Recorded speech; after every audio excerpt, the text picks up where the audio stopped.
Hello everyone, welcome to What If Issei Lost the Battle of Trihexa and went to Sailor Moon Universe Part 1. Before we start, please go support Gokuplochi for writing that awesome fanfic. This is the translated version I made. There will be some wrong he or she calling here because it's translated, so let me clear this. Issei is a male in this story. Prologue: A new world, a new life. In a place where there was only darkness, there was a person swimming aimlessly around this place. It was a boy with brown hair, the most notable things on his left arm being a red gauntlet with a gem in the center of his hand, as well as carrying a golden dagger, which had a purple gem in the center of it. Gee girls. The boy looked badly injured, as he had blood, bruises, burns and cuts all over his body. With effort, the boy raised his head slightly to notice that there were other people around him as well. Boys moves his head slightly to notice a girl next to him in a priestess costume, which stood out the most was the foxtail and ears Kunu. As best he could, he reached out to grab the hand of the girl identified as Kunu and then brought her close to him. The young man then began to notice that a kind of portals of different colors absorb the others. Boys tries to move, but stops when he feels a lot of pain. Shit.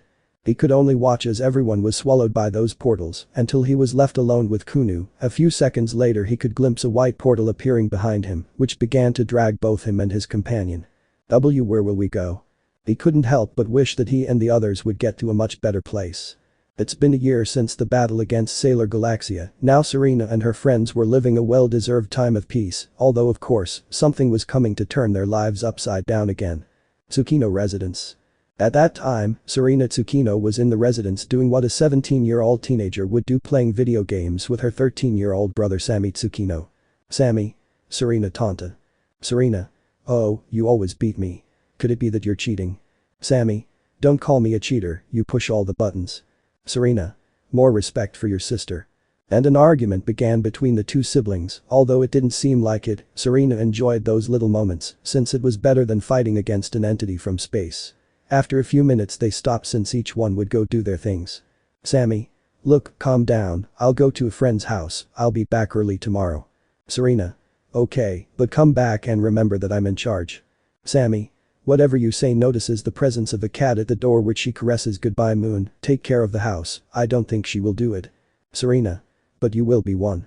After that the boy left. They were currently alone since his parents had won a lottery prize to travel around the world, so they took the opportunity to take a vacation and leave the house in the care of their now grown children.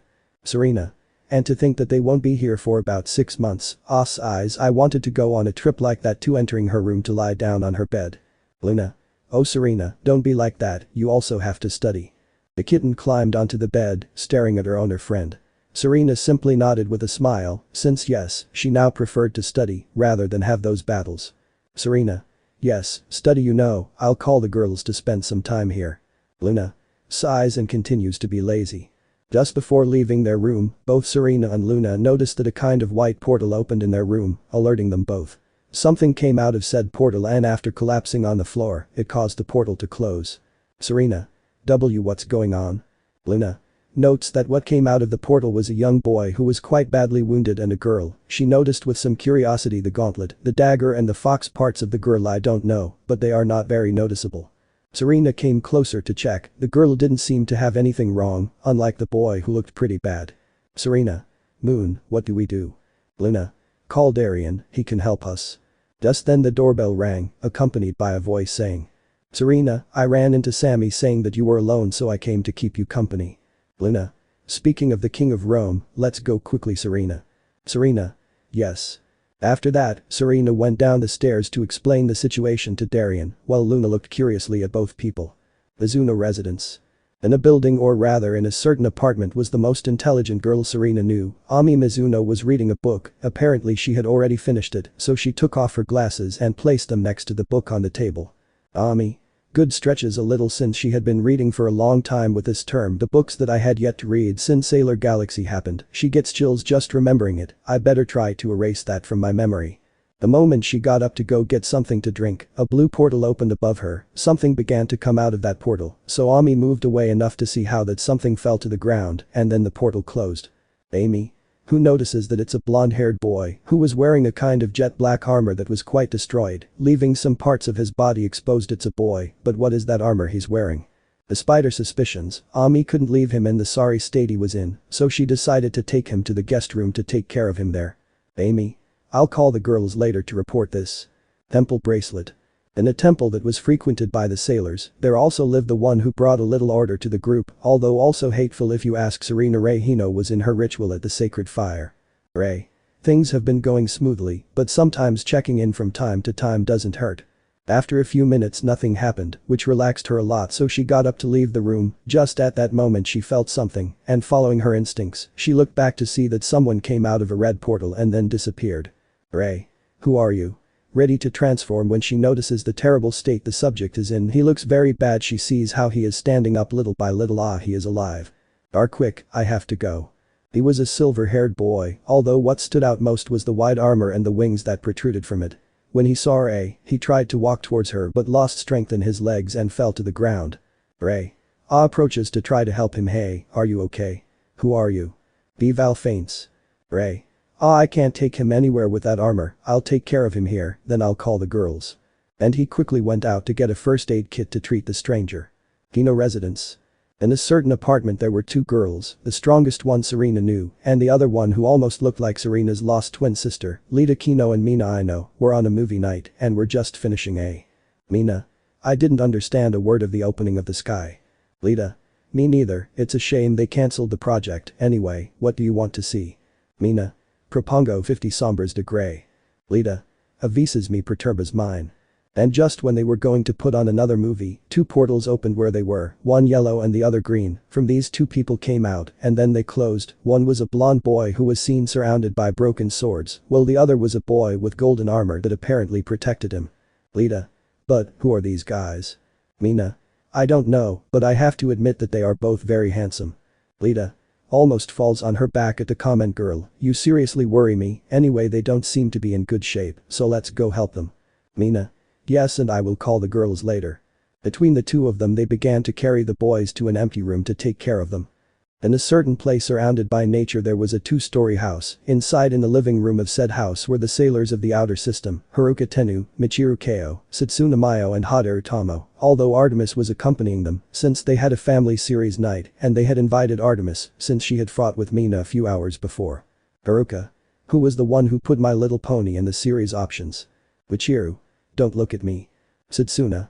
Looks at Haderu. Didn't you have something to do with it? Haderu. Okay, it was me, but I didn't think they would take it seriously. Artemis. What a strange family, and I thought Mina was immature. Before starting a family discussion, a portal appeared on the site, which put everyone on alert. 3 people came out of the portal, which then closed the portal. One was a young blonde person, the other was an adult with crimson hair and was tightly holding a child that looked like him. They looked quite injured, and despite being hostile towards those who appeared in the portal, they decided to approach to check on them. Haruka. From what I can see, they had a very difficult battle checking the 3. Michiru. But this child is in better condition checking the crimson-haired child. Satsuna. But should we help them? They might be enemies. Haderu. I think so, then we can notify our princess of this. Looking at the blonde person. Poor girl, it is noticeable that she was in a tough battle. Haruka. Haderu, that girl is a man. Everyone looks at her, surprised to realize just by looking at him what. Although she camouflages herself well and looks like a woman at first glance, it is obvious that she is a man. Michiru. If you say so, we believe you. With a drop of sweat on his forehead. Well, then it would be better to take care of them here and then take them to a hospital. Satsuna.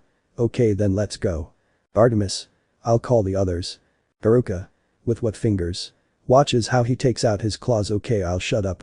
And then they began to move to attend to the mysterious visitors. Tsukino residence. It was already night and Darien had helped the unexpected guests rest. The boy and the girl were in their parents' bed, taking advantage of the fact that they were not there. Serena along with Darien and Luna watched from the door of the room. Darien, what are you going to do with them? Serena. For now we don't even know if they are good or bad. Serena. I know, but it wouldn't be right to leave them in the state they were in, although it's funny how the gauntlet he had and the fox ears and tail disappeared when we started to heal them. Luna. This is weird, but I don't see them as bad people. However, my skin crawls when I'm near them. Are they human perhaps? Darien. Well, Serena, I have to leave because I have to prepare for something. Serena. What thing? Darien. I'll tell you tomorrow. For now, good night, and if something happens call me and I'll get there as soon as possible. Serena. Okay, good night, Darien. They said goodbye with a tender kiss and Darien went home while Serena sat on a chair while she watched the girl and the boy closely. Serena. I wonder what happened to them. Will they come in peace or for war? I hope my life is not turned upside down by this apparition. Serena continued watching them for a couple of minutes, especially the boy, noticing that he was attractive. She blushed at the thought of that and stood up, slapping herself. Serena. What are you thinking, Serena? You already have Darian, so that what happened with Sia doesn't happen to you. Take good care of us, girl. Serena. Huh? Serena could hear a voice, but it wasn't a human voice, so she quickly turned around to see that they were still asleep. Nervous, she left the room to go to sleep while the boy said a few words in his sleep. Arias. Chapter 1 The Emperor Dragon the Nine-Tailed Fox. Tsukino Residence. In young Serena's home, a very strange scene was found in the family living room. From today on, we will protect them as compensation for having cured and helped us without even knowing who we are. So they will have a dragon emperor and a nine-tailed fox at their service. This was said by the brown-haired boy next to the girl. These words were directed at the Tsukino brothers who could only say one thing. Serena Sammy. Kui. A few minutes ago. Going back a little in time, morning arrived at Serena's house, where she had woken up a little earlier than usual. Well, it's better to say that Luna forced her to wake up, since she had to see her guests who were still asleep, so after breakfast, she stayed talking to Luna in the living room. Serena. What are we going to do once they wake up? The girls told us that they are in the same problem. Luna. This must be something strange, but let's wait for them to wake up, and if they turn out to be enemies, we will have to face them, although I still have that feeling of running away if we have to fight. Serena. Sighs, and I thought my peace would return. Sammy. Serena, I'm back. Entering through the door of the house was her brother, who passed by to go to his room. After a few long minutes of Serena talking with Luna about what to do, they heard a scream coming from upstairs. Serena. What's going on? Luna. We have to go. Both quickly went up the stairs and approached the room where their guests were. Upon entering, they could see the scene of the girl riding on top of her brother while she was about to hit him, although what was most noticeable was her fox tail and ears. The boy stood up to stop his companion. Wait, stop, he didn't do anything to us. This kid came up to me while I was sleeping, I have every right to attack him. Sammy. No, wait, it's a misunderstanding, she's approaching me because I thought you were just Serena's friend, calm down. Kunu, relax. Kunu. Puro Issei. Issei. Please calm down, we need to reassure ourselves. Serena. I should say that. Everyone turned to look at a nervous Serena for being observed so suddenly, but she calmed down to try to ease the situation. After that, both people sat back down on the bed while Serena watched them somewhat distrustfully, while her brother and Luna hid behind her. Serena. First of all, let me introduce myself. I'm Serena Tsukino, he's my brother Sammy, and she's Luna, pointing to her brother and the cat, who nod in response, and you are? Issei. Well, I'm Haidu Issei and she's Kunu. Kunu. A pleasure. Issei. First of all, could you tell me where we are? Serena. Huh. Well, considering that he came out of a portal, he might come from a different planet. You are in the Juiban district, in Japan, and to be more precise, the planet Earth. They were both in shock when they heard that. They quickly went to the window to notice a clear blue sky, they could hear birds singing, and they could see several houses around them. They both couldn't believe it as the surprise was visible on their faces. Issei. But this is impossible, Trihexa destroyed everything after being released again. Serena. Trihexa. Kunu. Why yes, only a few of us survived their attack, thanks to Sammy. Attack. That's because we're not exactly in our dimension, mate, princess. Both the brothers and the cat did not know where that voice came from until the red gauntlet appeared on Issei's left arm, surprising those present. Issei. What do you mean by that, Dreg? Dreg. Well, we wandered through the dimensional gap, instead of being destroyed we were saved by portals that appeared out of nowhere, and then in our case we appeared in this girl's house. Serena. The glove spoke. Sammy. What are they? Points to Kunu's ears and tail because I wanted to ask about those things too. The guests looked at each other for a moment, hesitant to tell them the truth, but considering they had been saved, they decided it was only fair. Issei. Fine, we will tell you who we are, but please don't go screaming. Sees how both brothers nod with some confusion. Fine, let me introduce myself again, I am Haidu Issei, a high-class devil, and the security of the latent truth. Kunu. And I Kunu, the princess of the Yokai and the nine-tailed fox. The silence was clearly present, but not even 5 seconds passed before both siblings hugged each other in fear, while Luna clung to Serena's leg. Both. Demons. Luna. Meow, damn, I can't talk now. Issei. Sighs, I knew this would happen, Kunu helped me calm them down. Kunu. You are. As they took a couple of steps closer, both brothers stepped back until they collided with a small table next to the bed. Sammy had noticed the golden dagger and decided to grab it to defend himself. Sammy. Don't come near me and Serena, I'll throw this at you, pointing the dagger at them. Issei. Hey, be careful with that dagger, seriously. Sammy. As if he were going to do something to me. Who knew? On that dagger is. Serena. This what? Greg. Nope, too late, apparently he already chose it. All? Huh. Suddenly the purple gem began to shine brightly, and suddenly it began to disappear while Sammy's right hand began to turn purple. After the light disappeared, everyone could see the boy lying on the ground unconscious. Serena. Sammy bends down to check on her brother, luckily realizing he had no injuries. What happened to him? Issei. Oh, okay, but first let's talk about this calmly and make it clear that we won't do anything to them, understood? Luna. I hope they tell the truth. Who knew? The cat spoke. Luna. They say they are a demon and a yokai, but they are scared of a talking cat. She thought, a little disappointed.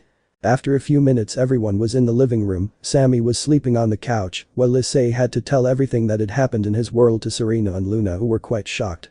Serena. So, you experienced all that when you became a demon? Issei. Yes, leaving the cup of tea he was drinking, and well, how we ended up here. Who knew?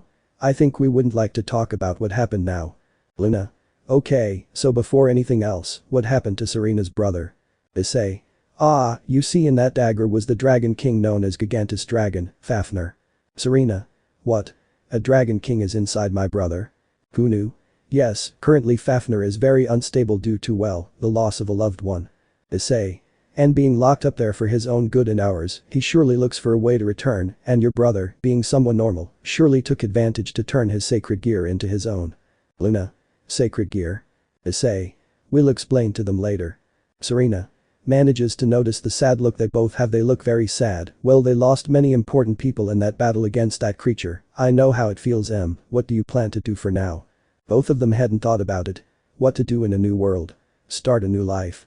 They both got up to go to a corner of the room and start murmuring. Who knew? What do you say, Ice? What should we do? Issei. I would like to pay Serena back in some way for taking care of us, despite the situation in which we appeared in her room. Greg. That girl. Issei. What's up, Greg? Greg. That girl is not normal, I assure you. I think we should protect her like her brother. Both? Huh? Greg.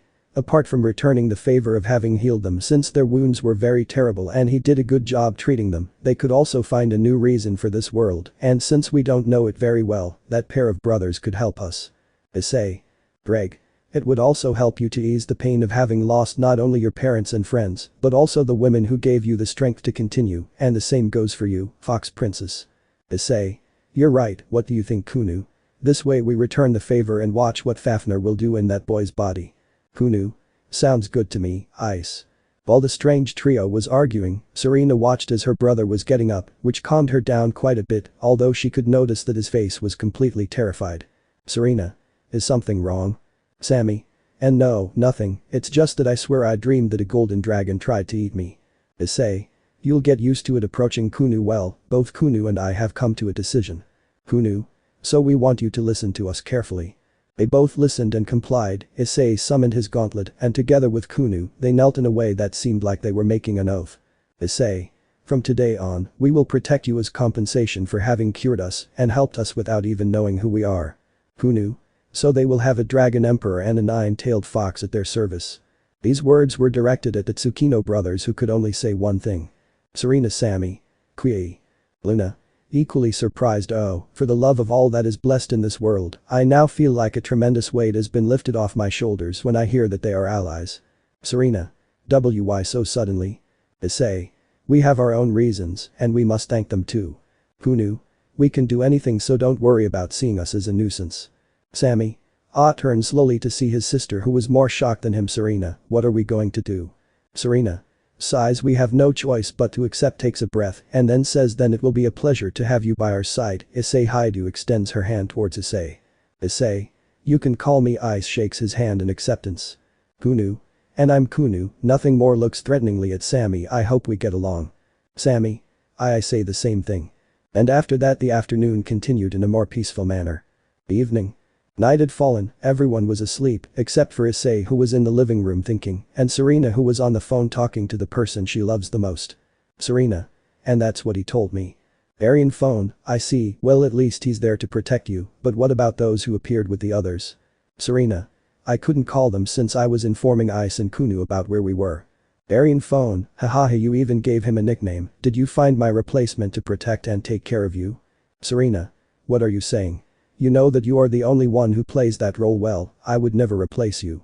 Arian phone momentarily remembers the galaxy thing that time I died and left her alone. I don't want that to happen again, even if I'm not the one protecting her if you say so. Anyway, I have to hang up. I'll tell you what I'm preparing tomorrow since you've been busy today. Serena. It's okay if you say so. Good night, remember that I love you. Arian phone, also remember that I love you. Can you pass me that ice for a moment? Serena. Okay. Okay, Ice watching how the boy leaves the room to approach her here. Darian wants to talk to you, he's my partner, he wants to tell you something. Anyway, rest, I'm going to go to sleep. Issei. I see, it's okay, sleep well Serena. He watches as she goes up the stairs and then answers hello. Arian phone, I don't know you and you don't know me, but I only ask that if something happens to me, you will protect Serena with your life and make her happy in my place. Issei. Huh? Hey, here's the call. Hung up, protect her and make her happy. He said the same thing to Riaz and the others. Drag. Partner. Issei. Don't worry Drag, I won't be discouraged by this, besides they sacrificed themselves precisely so that I could live, at least I must respect their last wishes. After saying that, Issei looked out the window, noticing that the moon was shining quite brightly tonight, realizing that he had better start thinking about what to do with this new life next to Serena. Chapter 2 The Prison Dragon. The White Dragon. Mizuno residence. The morning arrived peacefully at the apartment where Ami was in one of the rooms. She was curiously analyzing the blonde boy who had appeared in her home last night. Using her computer that she obtained when she became Sailor Mercury, she was able to confirm her suspicions that the boy was not human, but something superior to a human being. Ami. This is worrying but also fascinating, since this person is something that seems to be above a human being, at least physically. In addition, the wounds he had were not easy to treat, and it must be said that his jet black armor disappeared when I put him in my bed. For a moment she covered her mouth with a certain blush that showed how embarrassed she was for saying that phrase, since it is true, she had a boy in her bed because she thought things through better. What if her mother arrived unexpectedly and checked the guest room by chance? She could get into serious trouble that was best avoided. Ami. Sighs in relief as she remembered that her classmates were not present. I exaggerated too much. PR pre-C. The boy suddenly began to babble and move, causing the wet cloth on his forehead to fall to one side of him. Ami tried to calm him down by placing the towel on his forehead again, which made the boy realize that there was someone else with him, causing him to slowly open his eyes. Ami. Don't worry, whatever you've been through, everything is okay now, smiling a little to show that everything is okay. PR pre-C opens his eyes completely in surprise. President Sona. Ami. Huh? The boy quickly sat on the bed to give a big hug to Ami, who was completely off guard and confused since it seemed the boy was confusing her with a certain Sona. No way, I'm so glad he's still alive. Ami. Huh?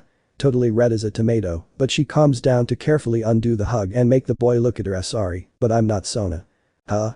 He looks at her again and then realizes that she wasn't who he thought she was, which obviously affected him since he looked down sadly. I'm sorry, but you look like someone I knew. The boy, realizing that he was in a bed and bandage, quickly got up to go to the window, where he suddenly opened the blinds to notice, surprised, an immense blue sky, birds flying, and a city with a lot of activity from what he could see. And no way, Trihexa completely destroyed everything. Ami. Trihexa. Isn't that supposed to be a beast mentioned in the Bible? Sorry.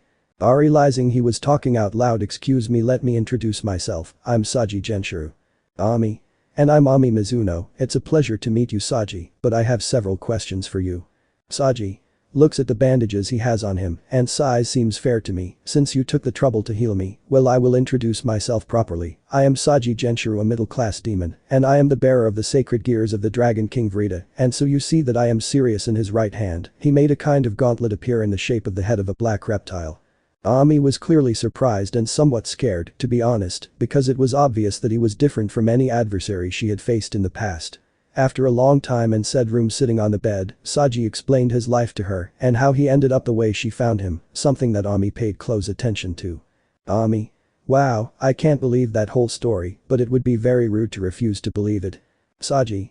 I know, it sounds fantastical and all, but it's the truth. Gets up from the bed determined to leave anyway. I deeply thank you for healing me, even without knowing what it was, but I don't want to cause you problems, so I'm leaving. Ami. I can't let him go, even though he says he doesn't come with hostile intentions. I can't let him wander around the streets here. Wait gets his attention. You won't cause much trouble, and besides, you still have to recover, since I've only been able to heal your wounds a little. Saji. But I need the reptile-shaped glove from before appears, and its gem begins to shine. Vrita. Listen to him, buddy, right now I'm establishing communication with Drag, Albion, Regulus and Baylor, they're all in the same situation, and we're agreeing on something about an idea that Drake gave us, so it would be better if you stayed at least for a few days. Ami. I recognize some of those names, others I don't, but that means he came with more people. Could it be the people the girls told me to? You heard Saji, stay for a few more days, and I'll tell mom that you're a friend who's staying for a while. Saji. Reminds me a bit of the president. Vrita. I know, buddy, but you have to remember that she's no longer here. She, like the other members of the student council and your brothers, gave their lives so that you could do something with yours. Saji. At least don't say it that way, Vrita, but it's okay, I'll do it. Size okay, but if I'm being a little uncomfortable I'll leave, okay? Amy. Okay, but you won't do it. They both shook hands, indicating that they accepted the temporary proposal. The Kawa temple, a few minutes before. In that temple things were going as normal, although of course the priestess was nowhere to be found, as she was looking with distrust and curiosity at the boy who appeared out of nowhere. She didn't have many options, so she dragged him as best she could to her room and watched him all night. Ray. Those pieces of white metal disappeared the moment I put him to bed. I was able to heal his wounds, but he was quite hurt. Something like that can't be survived by an ordinary human being. What are you? Soy. Ray, upon hearing that her question was answered, suddenly got up since the boy was waking up. She sat on her bed and looked around the place. Where am I? I was supposed to be with my team stopping some Trihexa attacks. Ray. Equipment, Trihexa, attacks. But what is this guy talking about? Excuse me. Fixes her attention on Ray, and when she sees her she is a little surprised. Hey, are you a human? Ray. Of course I'm a human, did you hit your head or something? The boy couldn't believe it, but when he tried to get up he sat back down because his wounds bothered him a lot when he made a lot of effort. Damn, this proves that I'm alive. Looks at Ray again. Tell me, what's your name, and where are we? Ray. It's more polite to introduce yourself first, isn't it? I'm Ray Hino, priestess of this temple, and you're in Japan. Now who are you? Vali. Yo soy Vali Lufik. Ray. Why are you stopping, Vali? I think it's more polite to reveal your identity to her, Vali, besides I feel a force in this priestess, so she'll already know who we are. Ray. Huh. Looks around, but can't find the source of that voice. What was that? Vali. Oh well, let me introduce myself better. Gets Ray's attention again. I am Vali Lucifer, descendant of the Mao Lucifer, and the Hikuriku White Dragon Emperor. Takes out 10 demon wings, and next to these 2 white wings that seem to be covered by armor. Ray. I was completely shocked that I took 2 steps back by instinct, so that explains what I felt in this guy, descendant of Lucifer, the angel who was punished by God. Starting to slowly take out one of his talismans.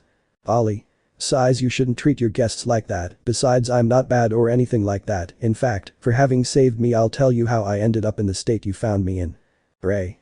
I could be lying, but I can get valuable information from this guy. Okay Vali, but don't keep any details to yourself. Vali. Of course, well, at least I'll keep the details of my personal relationships and my past to myself, right?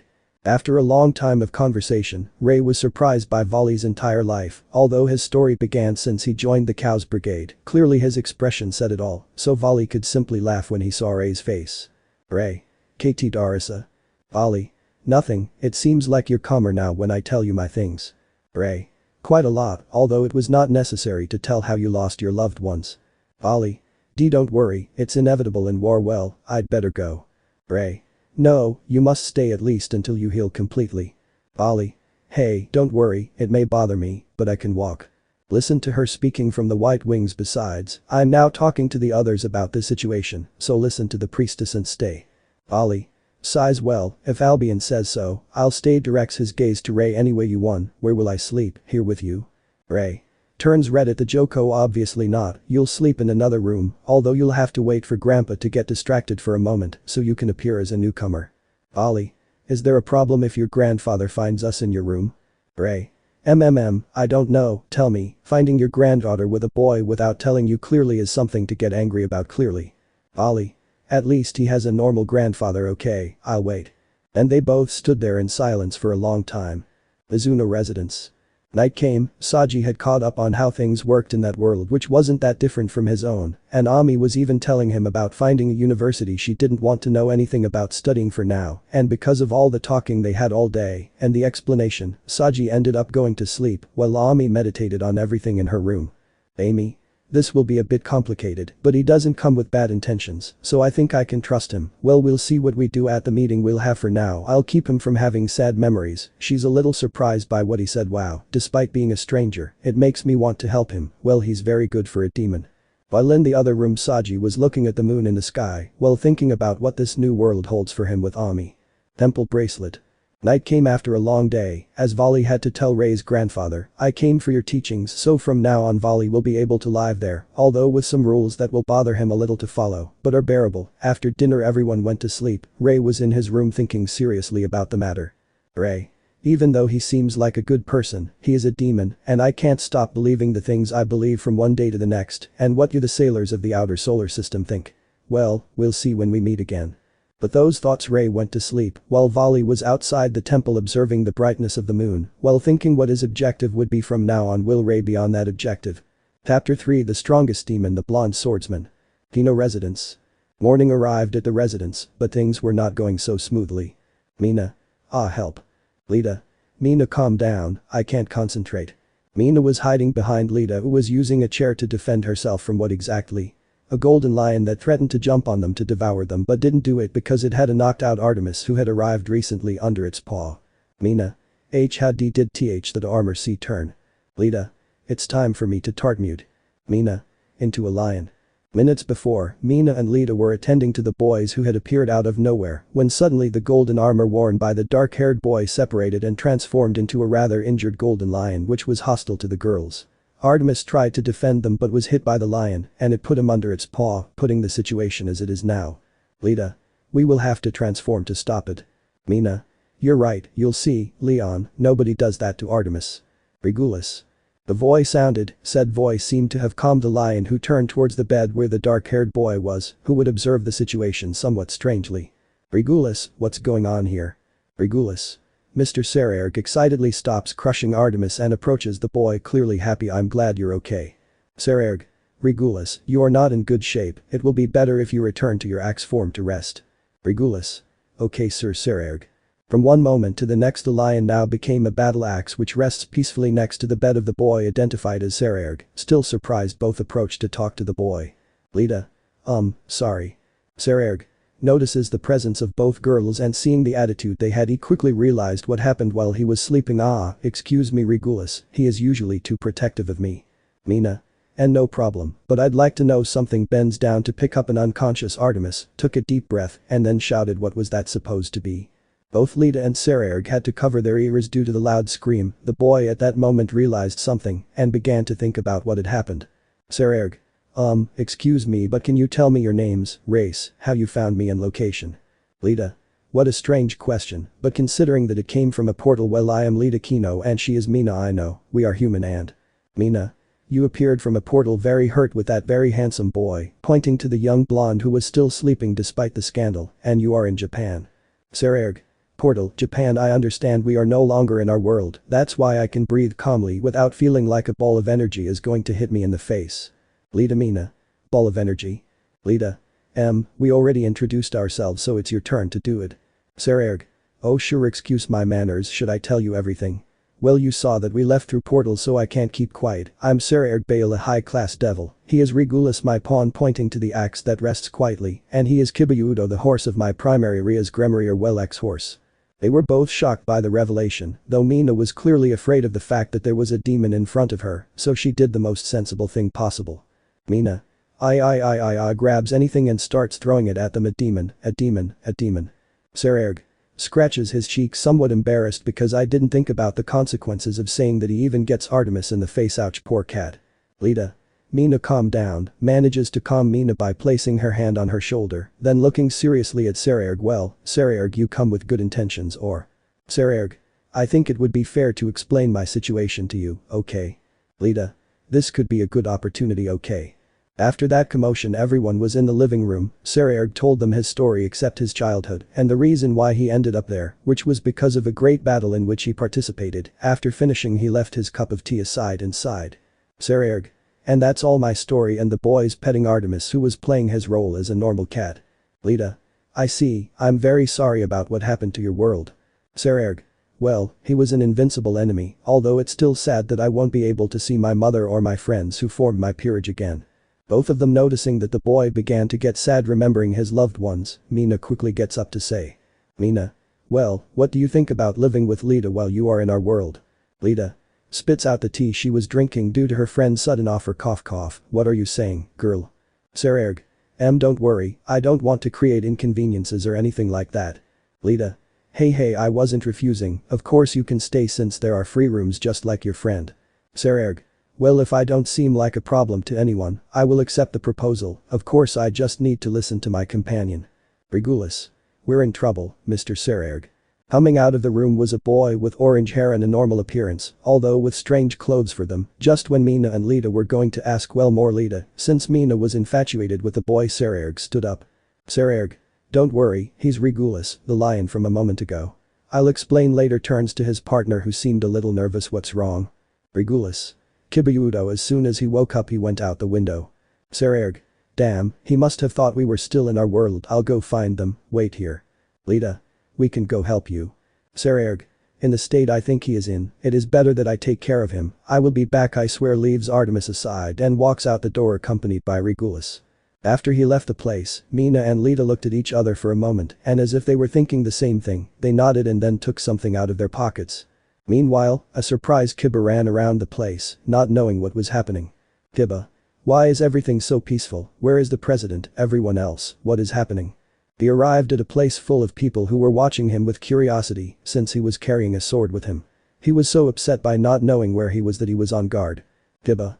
Where am I? Sarerg. Calm down and let's talk about this calmly. Coming out of the crowd was Sarerg, who clearly managed to calm him down a bit upon seeing him, but he was still on guard. Sarerg. I'll tell you what's going on, but we have to get out of here since we're drawing too much attention. Kiba. Attention. Starts to remember many things. Trihexa, cursed beast, unsheathes his sword and nails it hard to the ground. Sword birth. Sarerg. Curse Regulus. Regulus. Yes. Around Kiba, swords began to emerge from the ground and upon seeing this act, the people were quite surprised and, emerging from the crowd, Regulus changed from his human form to his lion form, with which he managed to destroy a large number of swords and then tackle Kiba, forcing him to crash into the ground. Sarerg. It's my turn. Hits the floor hard, causing a small earthquake that scares people and creates a small air of smoke. I'm sorry about this, Kiba. Kiba stood up but ended up receiving a strong punch that sent him so far that he ended up crashing into the roof of a nearby building. Kiba. Spitting some blood but stood up wielding his sword and no, this is a dream, I'm still fighting the Trihexa, that beast will pay for eliminating my loved ones. Sarerg. Arriving with Regulus to the roof of said building, I hope the people there think it was an earthquake or something. Kiba, what's wrong with you? Regulus. If I may, Sir Sarerg, you seem to be in a state of shock as you must think that we are still battling Trihexa. Sarerg. I don't blame him, I would have thought the same if Regulus and that pair of girls hadn't been by my side. Kiba, calm down, we're not fighting Trihexa. Kiba. You're telling lies, you're a copy of Sarerg. Throws himself to try to cut him. Venus's chain of love.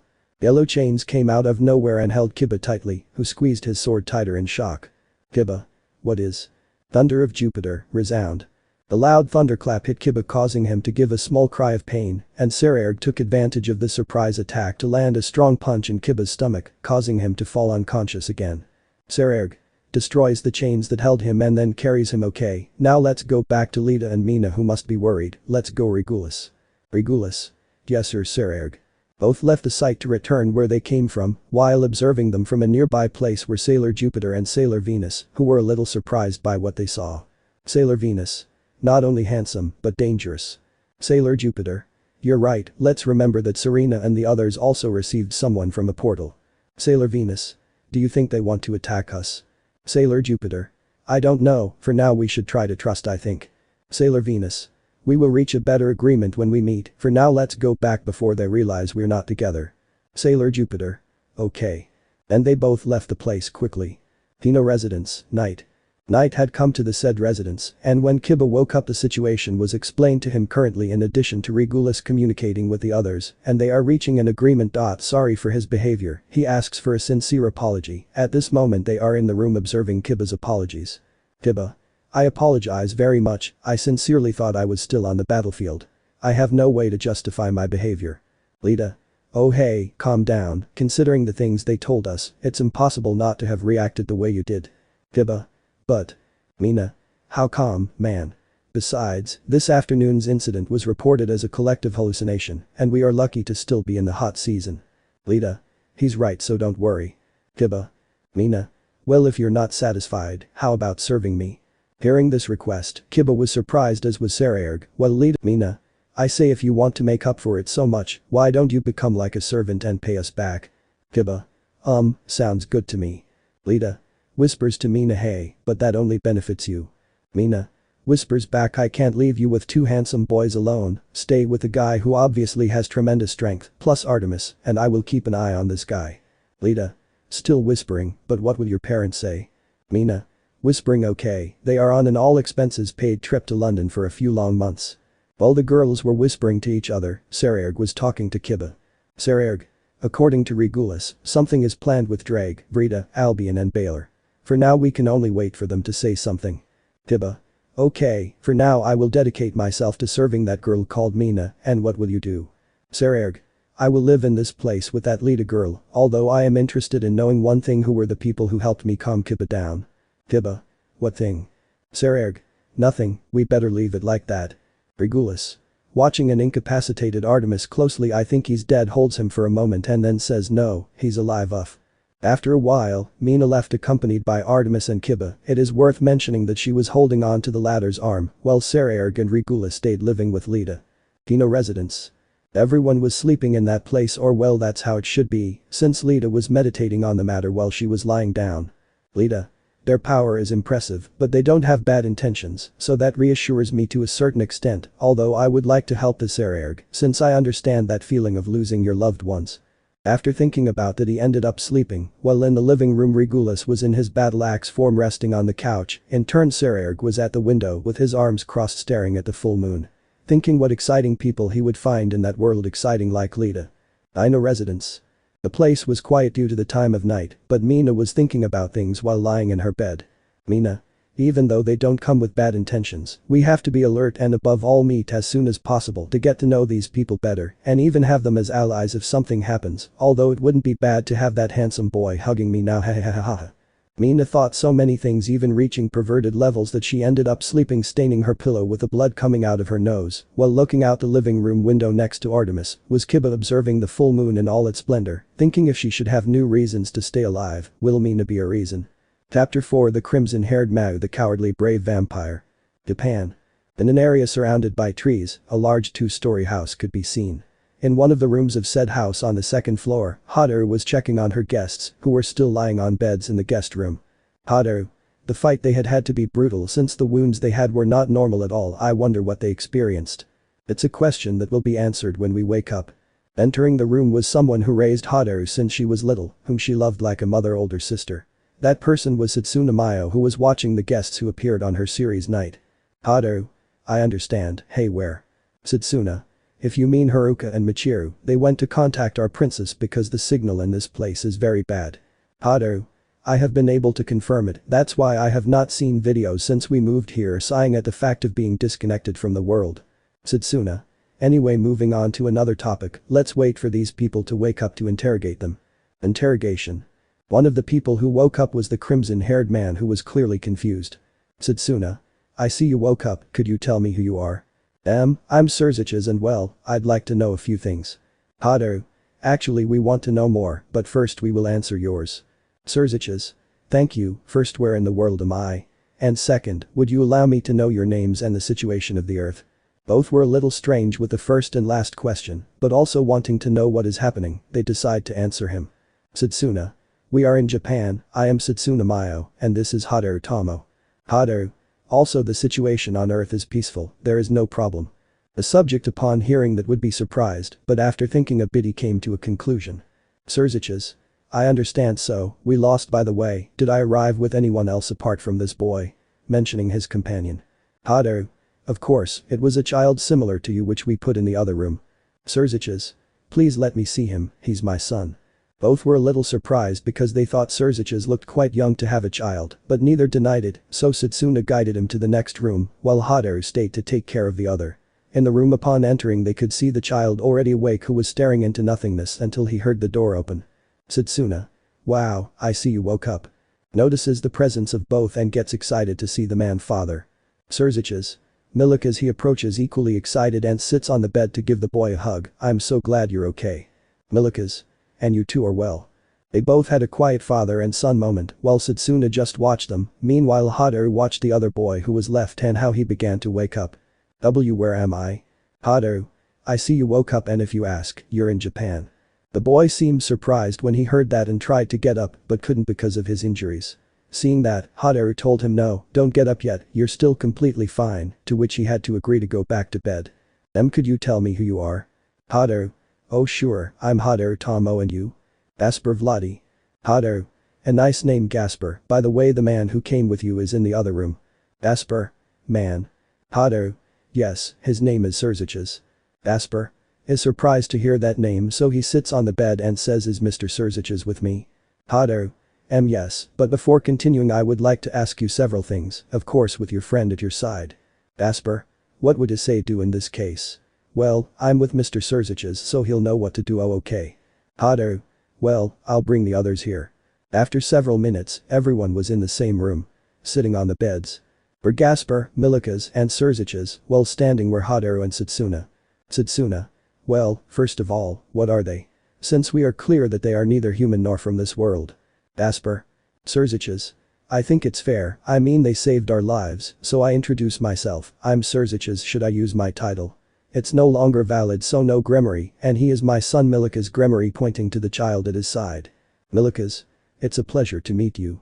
Gasper. And I am Gasper Vladi and well we are. Haru. Are we? Surziches. We are demons takes out his wings at the same time as the other two, although he only limited himself to taking out two. Hearing that, Setsuna was about to want to transform, but Haru placed a hand on her shoulder to calm her down. Haru. If they wanted to do something, they would have done it already. Setsuna. Yes, you're right but well can you tell us your story please? Surziches. Well. He began to tell his story, from when the three factions began to make peace until the catastrophe of his world caused by a terrible enemy that destroyed everything in its path until they got to where they are now. Surziches. And that's all. Milikas. Mother. Gasper. Amigos Valerie. Both Setsuna and Haru realized that talking about that topic made them sad, how not to be sad they thought, since they knew what it was like to lose someone close. Haru decided to put on her best smile to say. Haru. Well, how about you stay with us? The three. Haru. I say since you have nowhere to go, why not stay with us? Surziches.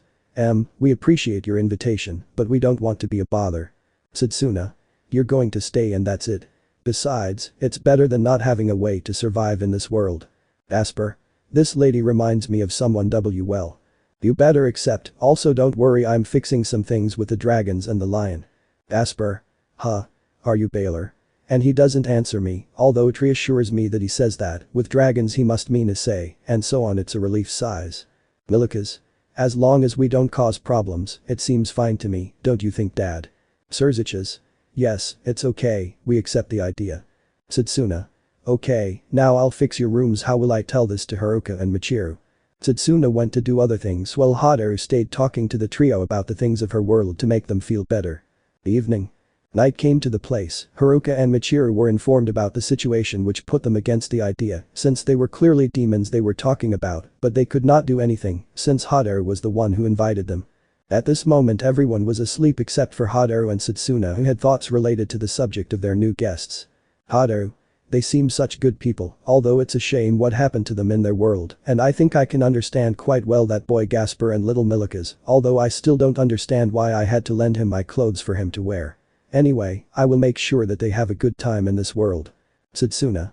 Even though they don't look bad, they're still demons, so I'll always have my guard up, although living with them isn't going to be that bad. I mean, I loved Haruka and Michiru's reactions when they heard that they were going to stay. Anyway, we'll meet up with the princess and we'll come up with an idea.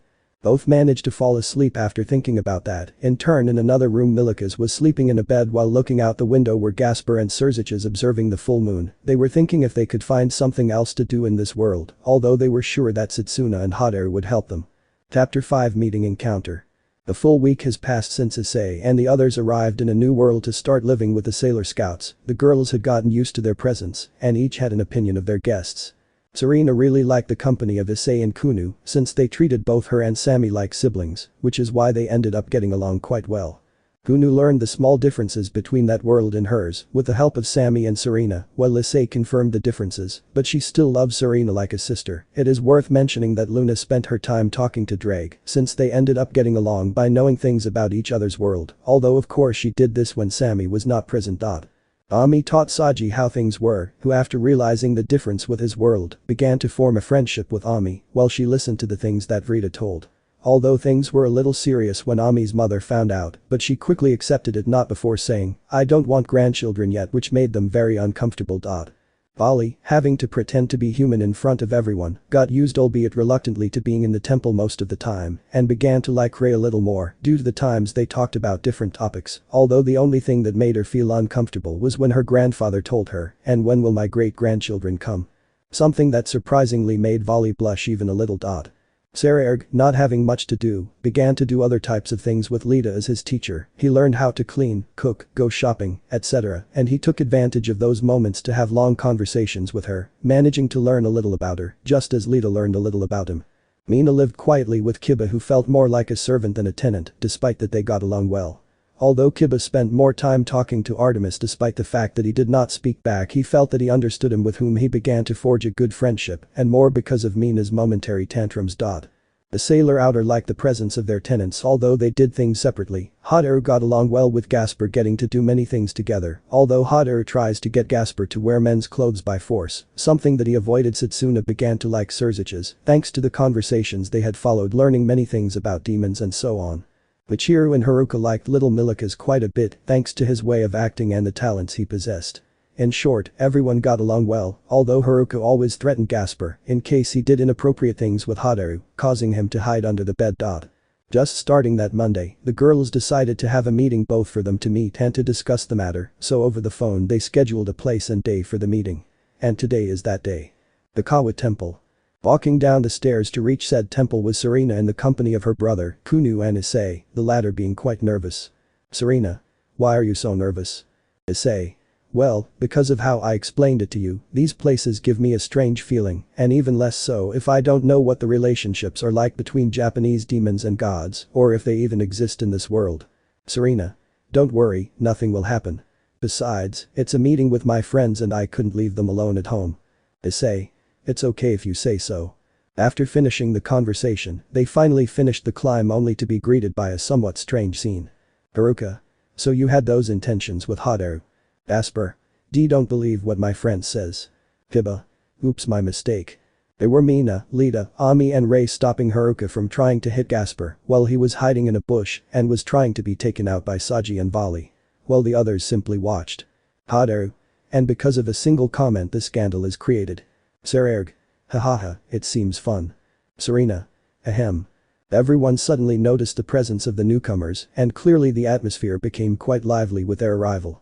Outside the temple were the remaining members of DXD, who were happy to see everyone alive, and at that moment they took the opportunity to catch up. Saji. "It's good to see you alive, Hayato." Issei. "I say the same, Saji. Of course everyone else too." Asper. "I'm glad you're alive." Surziches. "It calms my soul." Sererg. "Hahaha, with you here this world won't be so bad." Ali. "I think the same." Kiba. "It's also nice that you're alive, Kunu." Kunu. "I'm also glad to know that you're all alive." Milikas. "So there are already two of us." While they were having a celebratory conversation outside, in Ray's room, all the sailors were gathered with the addition of Luna, Artemis and Serena's brother, who were also talking. Ray. They also appeared out of nowhere. Ami. They all have the same story, so it's clear that they're not lying. Lita. Still, having demons in our world is. Haruka. They are nice, but that doesn't make them any less dangerous. Serena. Yes, although I would like to speak more freely without having to hold back information. Michiru. What do you mean?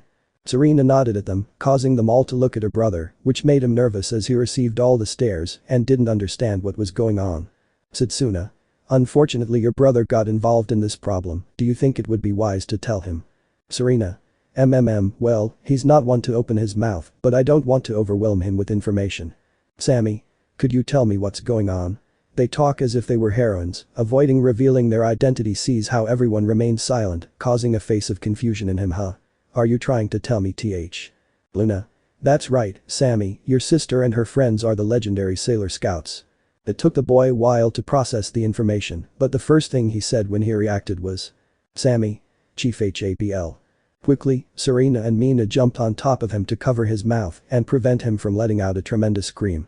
After a few seconds, they proceeded to tell their story from their battle against the Negaverse to their last battle against Sailor Galaxia. Sammy. Wow, all of that is hard to process, although it explains a lot about you, I think I have a little more respect for you now, but only a little. Serena.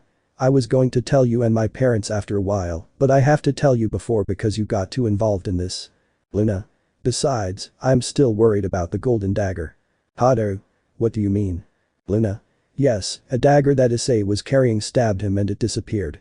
But since then I feel a strange energy coming from him. Ami. I see, Sammy, then I want you to come to my house for a checkup. Sammy. To your house alone? Sure, why not, hahaha scratching his head while blushing to your house, alone, I'm already thinking. Maybe that dagger did affect me in some way. Serena. Okay, now we can talk more freely. Mina. For now I think it would be better to talk about what we will do with them from now on, since we can't let them go around without anyone watching them. Haru. I have something I thought of on the way here, but you must listen to me carefully. Everyone present nodded to begin listening to the idea, while outside they had already caught up, and after a small minute of silence that they made for all their loved ones who perished in their world, they began to speak again. Issei. Now that I think about it, I only remember a little, but I remember something. Kiba. Are you remembering that? Issei. I just remembered that those portals we came out of were while we were wandering in the dimensional gap. Everyone was surprised by these words, but little by little they began to remember as well. Surziches. Ice is right, but there's something that doesn't add up. Sarerg. There are 9 of us here, but… Ali. Now that I remember well there were 13 of us, apart from us there were. Milikas. Miss Leviathan Serafol. Sarerg. It's true, Cao and Krom Kruich were also with us. Who knew? I was also Fis. Issei. The nickname we gave to Office if they were with us while we were wandering, where are they? Kiba. Logically they should be with us. Ali. The question here is why haven't they contacted us? I mean we were lucky that those girls already knew each other and were friends. Asper. They think that. Surziches. For now I say that we do not look for them. Everyone was surprised to hear such a proposal, to which I added if they do not want to be present, it is because A, something happened to them, or B, they are exploring this world a little more. Who knew? You're right, but they'll surely be fine, and if they emanate even a little power, we'll be able to find them. Issei. Then for now we will leave things like this and live a peaceful time. Saji. I agree with Hayato. Serena. Guys. Everyone realized that the other group had arrived and told them about the idea of meeting at the Hikawa temple and, by the way, telling them about their new idea. All? School. Setsuna. Well, school for all of you, pointing to everyone except Surziches, since we think that to adapt a little more to our world, you should live together more than wandering around. Amy. And in the case of Mr. Surziches we will find him a job. Issei. Doesn't sound like a bad idea. Ali. TCH it's a waste of time, feels Ray's threatening gaze, but I'll try it. Saji. The truth would be nice. Kiba. Before we are demons, we are students. Sarerg. School. Sounds like a great place to see how young people my age live together. Asper. Well, but I shouldn't be judged for wearing a paper bag and women's clothes. Haru. I'll beat that habit out of you if necessary, with a prominent vein on her forehead. Who knew? Yeah, experiencing school will be fun. Milikas. Going to a school sounds great, I say since I was homeschooled. Surziches. Work like a normal person, okay, I'll try. Serena. Okay, everything is decided, so we are all in agreement. All? Yes. And so the meeting ended for the day. Streets. Serena was walking alone as she told her brother, Issei and Luna to go ahead as she wanted to think about something. Serena. Maybe this isn't a bad sign after all, although I haven't talked to Darien since Issei and Kunu arrived, I wonder where he is. After walking for a long time, she realized that she had arrived at the jewelry store where her friend lived, so she went in to visit her, although she was surprised by the number of people there. Serena. Why are there so many people, will there be a discount? Serena. Approaching her with tremendous joy, she was her best friend who she knew since long before remembering her sailor life. Molly Osaka came up to her and then began to tell her excitedly. Molly. You're probably wondering why there are so many people, right? Serena. You took the words out of my mouth, tell me. Molly. It's because of them. Serena was able to glimpse two people in the crowd. Yes ladies, I can assist you without any problems, just look at what you want, if you want to buy you can tell me, if not, then come back whenever you want. Come on, don't be shy, I'm sure that if you can buy it you look even more radiant, I'm telling you. Serving the pack of women of the place was a rather attractive man who was wearing a uniform of the place at that time, and a rather beautiful girl with two pigtails who was also wearing a uniform. Serena. Wow, what about those people? Molly. I can't tell you how they got here because it's a secret, but I can tell you their names. The boy's name is Cao Cao, and the girl's name is Serafal. The names are a bit strange, but they are good people. Serena. Wow. Molly. They have also attracted several clients and even if they don't buy anything, they do get good publicity. Serena. I see, well, I was just wondering if I could get lucky with this later. You can introduce me to them later. See you later Molly. Molly, see you later Serena. After that, Serena left the place, while Molly continued working with the help of these mysterious employees. Tsukino residence. Night had fallen and all the members of this house were already in a deep sleep, all except one person. Issei. I would have loved for them to be alive too. It was the young man with brown hair who was looking out a window at the starlight, but after a while he decided to go to his room, although for an unknown reason he decided to stop by Serena's room for a moment, which he opened the door to find her deeply asleep as well as Luna, who was at the foot of the huge bed. Issei. He simply came closer to see her in more detail, noticing how the young woman slept very peacefully. Issei. I will fulfill my new duty, at least to give meaning to my long life. Serena. D. Darien. Hearing that name, Issei thought he had woken her up, but no, she had simply stammered. When he looked at the young woman's lips, he was tempted, but quickly got rid of that thought. Issei. I will make sure to protect you like I couldn't with them. He approached to give her a quick kiss on the forehead and then left for his room while thinking about what this new life has in store for him. Chapter 6 School and Work Ordinary People. The month had already passed and everyone's relationships had improved a lot, being very close to each other, although as they promised the first day they met, they began the mission that the girls called complete conversion to this world. Which was to make them full-fledged citizens of Japan, something they easily solved thanks to Surziches, since making some birth documents among other things, was not so complicated with the help of Satsuna, the other outers and a little magic, so everyone was ready to go back to school and Surziches to get a job which they easily achieved. But how would they have fared? Preparatory. In the school, our heroines were in their classroom except for Ray, who was studying at another school with all the students sitting in their respective seats, although noticing some gaps. Serena. I see that the school change was made so that the boys could come.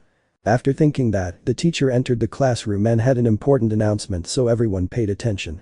Teacher.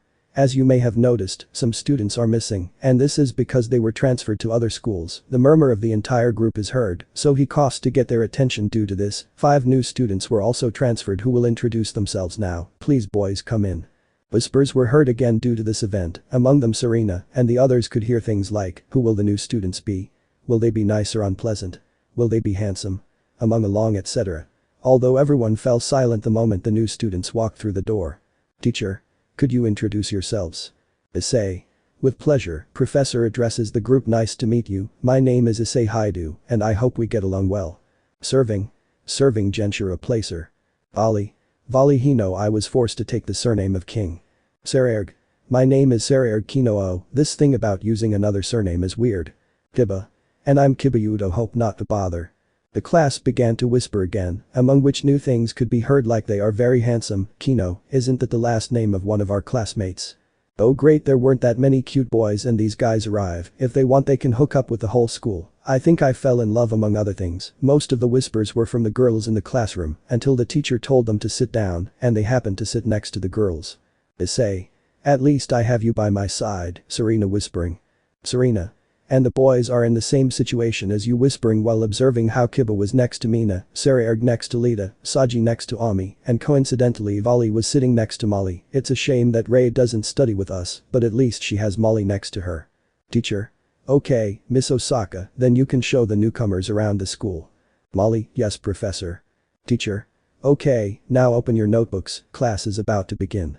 Upon hearing that, all the students listened. Issei.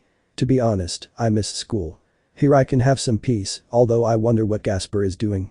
Since he's in the same school, just one grade behind. Greg. As long as he doesn't put a bag over his head, everything's fine, although I'm still surprised that hot-air girl managed to dress him in the male uniform. Serena.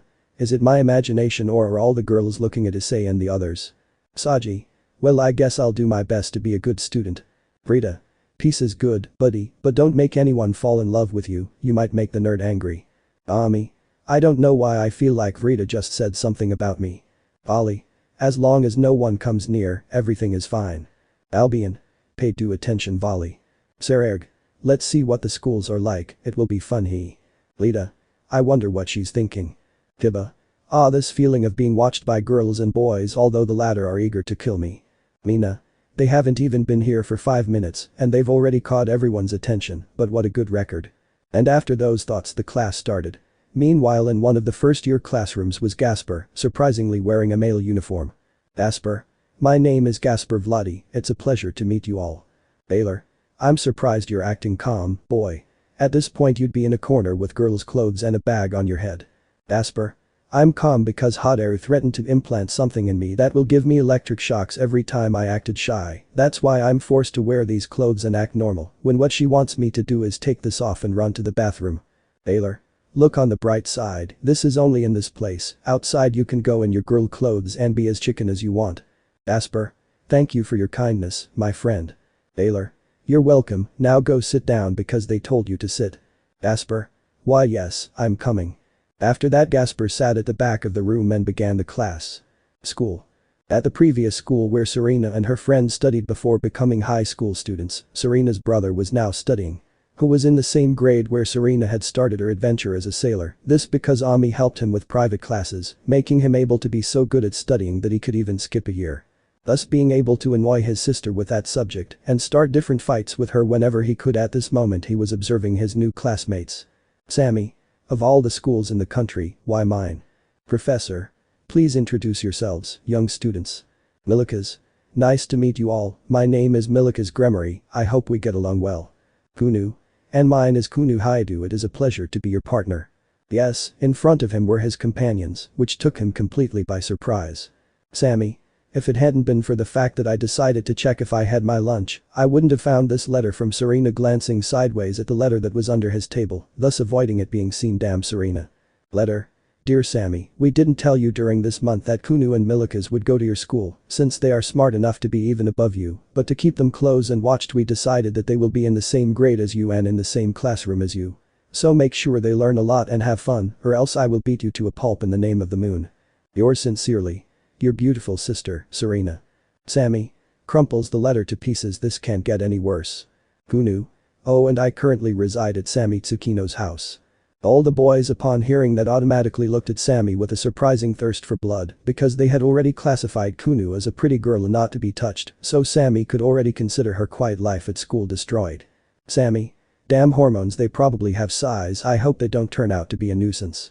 But them everything is a nuisance, buddy.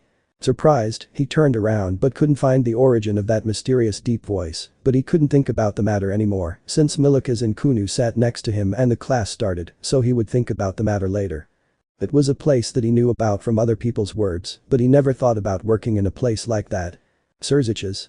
So this is where the young people gather after school, I understand. It would have been nice to find out if there were any of these in the underworld. Hey new guy, don't be so impressed, I need your help here. Surziches. Miss Disculpa Superior Andrew Furuhata. Andrew.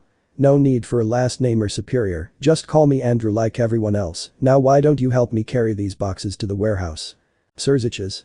Okay, here I go Andrew. Surziches now works at the arcade store that the girls usually frequent.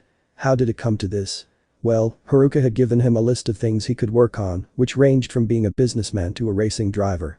Although for some reason, out of everything on the list, Surziches said, I'll work on this while pointing at the arcade, which surprised Haruka, who managed to get him a position, since the store needed an extra pair of hands, so it came in handy. Surziches. So I can live a normal life and spend a lot more time with my son than I could have spent in my world, although I would love to live this lifestyle with Graphia. Andrex. Hey, what's up? If you have something, you can take a break. Surziches. Nothing Andrew, just a memory, let me help you with those boxes for now, it will be better not to think about that at work. And he continued helping out at the arcade all afternoon. Temple bracelet. Sammy. Next time you let me know, you dizzy ass. Serena. If I had told you, you would have rejected the idea, you idiot. At an after-school meeting at Ray's bedroom door, the Tsukino brothers were seen fighting over the dilemma Sammy was in, while the others watched them. Ray. Cough cough, and how was your first day of school? Saji. Oh great, the people are nice and the classes are simple. Sererg. I share Saji's opinion, and the idea of joining a club tempts me, especially a karate club, since it sounds interesting. Ali. Don't go and get into any fights, and normal if we take away the fact of being followed with the eyes of the girls. Tiba. They'll get used to it, I say this from experience, drinking tea until he feels the pinch of the girl, which is why he ends up throwing it on himself, ouch, it burns. Mina. Popular arms crossed, visibly upset. Artemis. It seems like someone is jealous. Issei. I say the same as the others, besides it's good that they don't see me in a bad light for being the perverted beast that's in the past, thanks to everything blessed in this world. And how did it go, Kunu? Kunu. Excellent, it was a good experience, I already want to go tomorrow. Ami. That's the attitude, Kunu, so you can study and study, and St. Lita ends up covering her mouth, suddenly hummus her. Lita. Whispering, please don't scare her. Luna. Looks at a clock that was in the room and points it out to Ray with her tail. Ray. Oh, it's late. Ollie. I think it would be better if you go, see you tomorrow. All. Oh yeah, see you tomorrow. And everyone left the temple to go to their respective homes to prepare for what will be their daily routine. House of the Outer. In that place there was a fairly large family dinner, although with a somewhat trivial conversation. Haru. Good thing you were at least dressed appropriately, but what's wrong with women's clothing? Asper. Because it's prettier and it's also comfortable for me. Haruka. I share the boy's feeling, but with male clothing. Michiru. Look, you already have something in common. Haruka. Yeah, maybe, but points a knife at a scared Gasper. Remember what we talked about Haru. Asper. Why yes, Mrs. Haruka, I have already told you that I will not do anything with Haru. Haruka. If you're going to call me something, use my name and don't add the brat lady. Asper. Haru Michiru. Here we go again. Haruka began to chase Gasper around the house while he ran away in terror with a bag over his head. Meanwhile, Surziches, Satsuna and Milikas were still eating quietly at the table. Surziches. And tell me, son, how was your first day of school? Milikas. It was amazing, the people are nice, and I understand the human world a little more, although. Satsuna. Although. Milikas. Why, when Kunu said she lived with Sammy, all the boys suddenly became bloodthirsty. Both of them, upon hearing that question, looked at each other and thought. Surziches. Satsuna. The age of hormones, you will surely understand it at some point. The two realized that they spoke at the same time, so they laughed at the act done by both. Seeing this, Milikas smiled calmly. Milikas. At least Dad is also calm, despite the loss we have suffered, we must not give up so easily, besides my mother would not like to see us in such a pitiful state. We also did other things today. And they both took their time to listen to the boy tell about his first day of school. Well, Gasper was chased by Haruka, that's a normal day in this house. Tsukino residence. In that house everyone was sleeping except Issei and Luna, who were in the living room talking a little before sleeping. Issei. Hey Luna, why don't you talk when we're with the others? Luna. I knew she would notice. Well, Serena is the only one who knows what I'm talking about, but her friends don't, so she keeps it a secret for now. We don't have to reveal anything about the Sailor Scouts yet, in 2 more weeks, after that time we'll tell her. Issei. Okay, Luna looking at a frame with a photo in it, this is Darien, right? Luna. Notices that she had a photo of Serena and Darien very close. Hey, when did you get it? Issei. I saw her in Serena's room, and I wanted to ask you about her since this month I've only spent it getting along very well with Serena and the others. Luna. Well, yes, it is him, he is her great and only love, they both love each other so much that she wouldn't know what to do if she lost him. Issei. Only love. I see, well I will take care of protecting those feelings between both of us. They both looked at the photo until without warning the glass of the frame cracked, surprising them both greatly since they were just looking at it. Moon. Bad omen. Issei. I think something may come soon that will test us all, I just hope to be strong enough. They both agreed to hide the broken frame and just hope that nothing bad happens to this piece. Plain. Flying across the immense sea there was a plane heading to its destination. In it, looking out the window from his seat, was Darien Chiba, who looked very thoughtful. Darien. I've had a feeling for a long time that something bad will happen to me. It's good that Serena was busy with that boy Issei and the other newcomers as she notified me, so I had time to grab my things and temporarily move to the United States. I hope that Issei, if something happens to me, makes her happy. At that moment a strong light illuminated the entire plane. Darien, being able to observe a little outside the plane, could notice a giant purple sphere heading towards his location. Darien. I was right, something bad was going to happen to me. Serena, please be strong, take care of yourself, Serena. At that moment the gigantic sphere completely devoured the plane and disappeared along with it, leaving nothing but pieces in the sea. Chapter 6.5 Hot Springs, the world of perversion. The week at school work was somewhat hectic for our heroes due to the attention they drew for different reasons. Issei had gained some popularity, apart from his physique for being good at sports and being quite polite, all of which he learned thanks to Ria's mother, which is why he ended up standing out quite a bit, although Serena did not like to see him surrounded by too many women, which sometimes obstructed the way when she wanted to talk to him about something. Which is why she sometimes made a scene in some private part of the school. It is worth mentioning that Drake laughed at these specific moments as he told them they look like an old married couple, which managed to calm the discussions.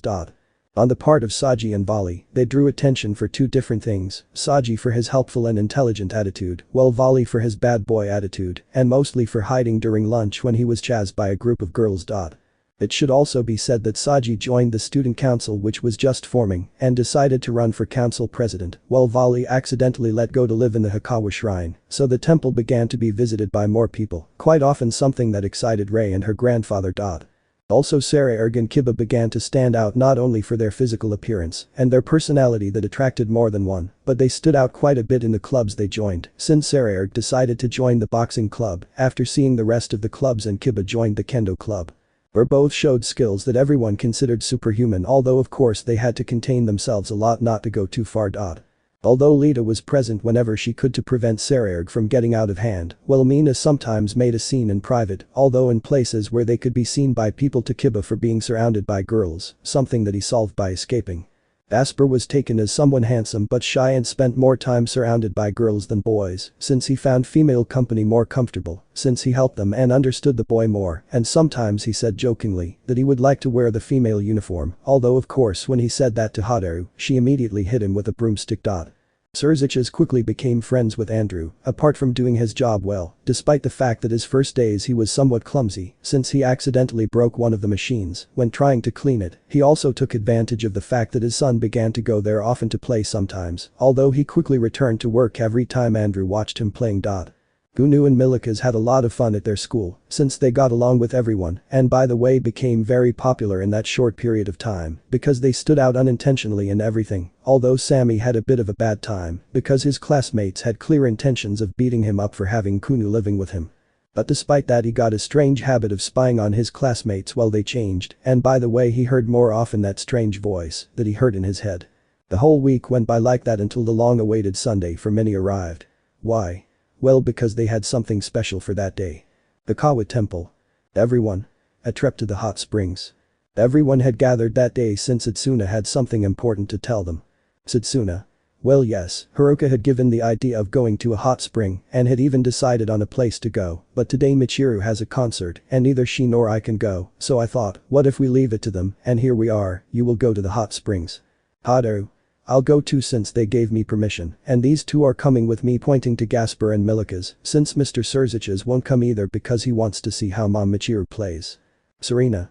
I understand seeing exactly where they are going. I was once here with my family, passes the letter to her brother, who nods. It was at the time we were fighting against the Negaverse. Setsuna. Well, it won't be difficult for you to get there, so are you planning to go the conventional way or will you fly? They all looked at each other for a moment, since no one there had a car, and Haruka wouldn't lend her car to anyone, even if she was tortured. Setsuna knows this from experience, so they all looked at the DXD members smiling. Issei. Swallows, I feel something bad is coming. Regulus. In his human form says they're going to catch them as a transport.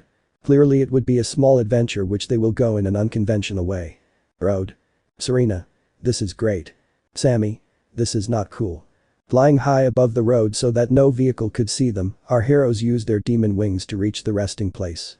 It must be said that each one had someone hovering over them. Issei. Everything okay, calm down. Serena.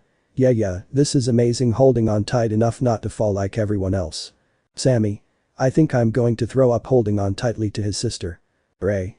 It's a shame we had to leave Luna and Artemis at home, but hey, cats are not allowed. Sererg. Like Regulus, since he doesn't like much about water. Mina. A real cat. Hey Serena, how much longer? Serena. Here we are. She was right, since they were on top of the place, so they quickly got off at a nearby place to avoid suspicion and then began to walk until they reached the place where they could stay for a night. In this way they put all the money in Haruka's name. Haru knew the consequences but still wanted to enjoy. After that the group separated to change and go straight to the hot springs, only they would go in 2 different groups, so first the men would go and then the women. So right now the boys would be relaxing in the hot water, although of course each one with their own problems. Sammy. Take off that towel, Gasper. Gasper. No, I don't want to. He had the towel covering him up to his chest. Sammy. With your girl face it confuses me, so at least put it on like a man. Gasper. No. Sammy. Milikas, help me. Milikas. It will be a pleasure. Between the two of them they forced Gasper into the water and made him take off his towel, revealing his chest, while everyone simply laughed at the act. Ollie. This type of places is relaxing. Sererg. Hahaha, I say the same thing. I had only visited this type of places that were in the place where Riaz lived, although of course I can't say that out loud. Saji. This is really relaxing, especially since we are returning to typical school things. By the way, Sererg, you should be more careful because this week there have been 3 cases of people being sent urgently to the hospital because of your blows. Sererg. Sorry, future student council president, but it's hard for me to contain myself with humans. Besides, I'm not the only one, pointing at Kiba. He's also done stupid things in his club. Kiba. Hey, at least I didn't send 3 students to the hospital by accident. Saji. But you made people a little afraid of you when you hold a sword and kendo watches, as Kiba started whistling to pretend he didn't know. We'll talk about this later. Milikas. It's a shame that dad is missing out on this, although it's not so bad, right Ice? Issei.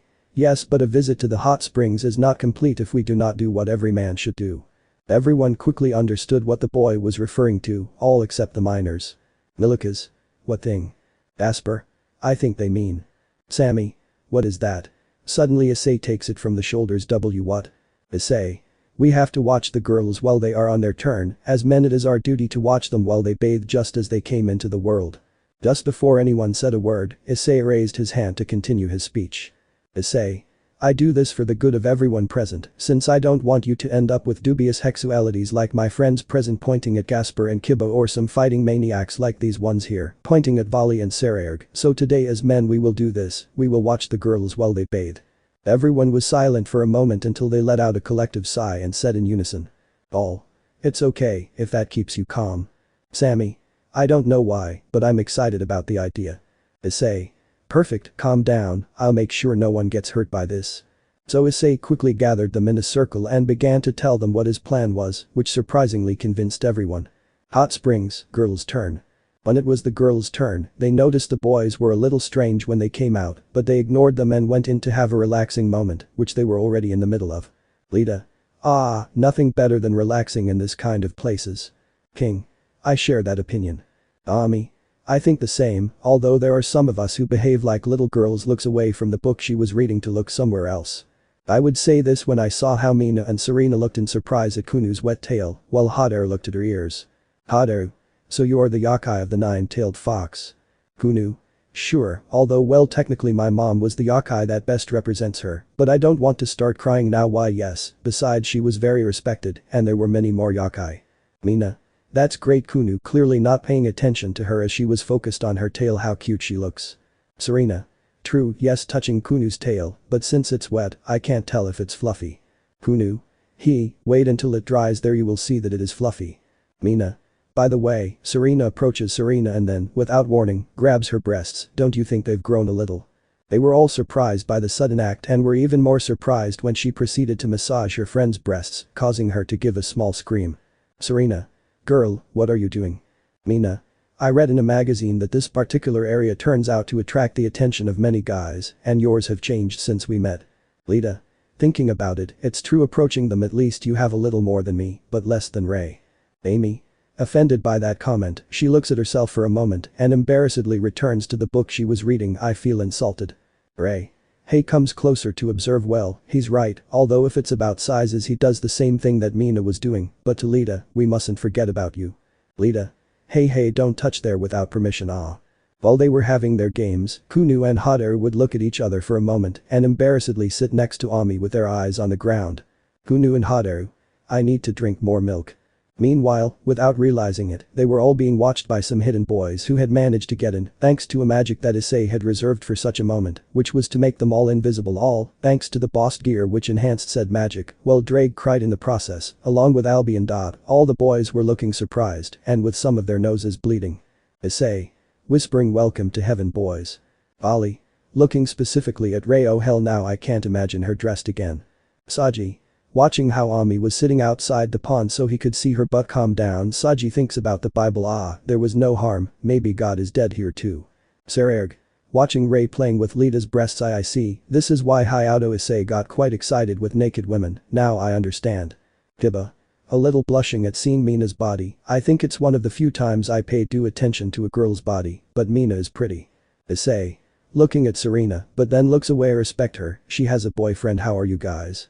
From the little that he could see of his companions due to invisibility, he could see Gasper red with shame staring at Hateru. Milika's had a face that wanted to say, now I understand this world more, and what to say about Sammy, who was bleeding a jet of blood when he saw all the girls naked, avoiding his sister's body, because that would be very uncomfortable for him. Sammy. SSS surety that they see can't see us. Issei. Sure is more I tempt them to come closer to see them closer, but without touching them, so we don't go too far haha. Everyone listened except Milikas, who said, I'd rather get out of this, but thanks, and left, leaving the group to approach the girl who caught their attention the most to see her more closely. Issei. Serena does have them a similar size to Asia's when I met her. Everyone was looking at the girl they were paying the most attention to, when suddenly everyone became visible again, causing the girls to put on faces of complete surprise and shame at the same time. Issei. EMD dragon. Greg. I told you, that thing wouldn't last long if you used it on a lot of people, but oh well, I'm going to sleep, good luck.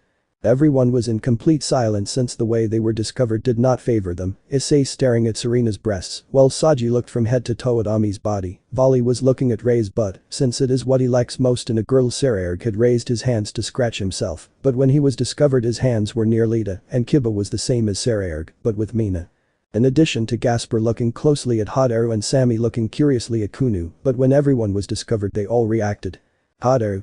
What the hell were you doing, you pervert? Grabbing Gasper by the neck to proceed to strangle him.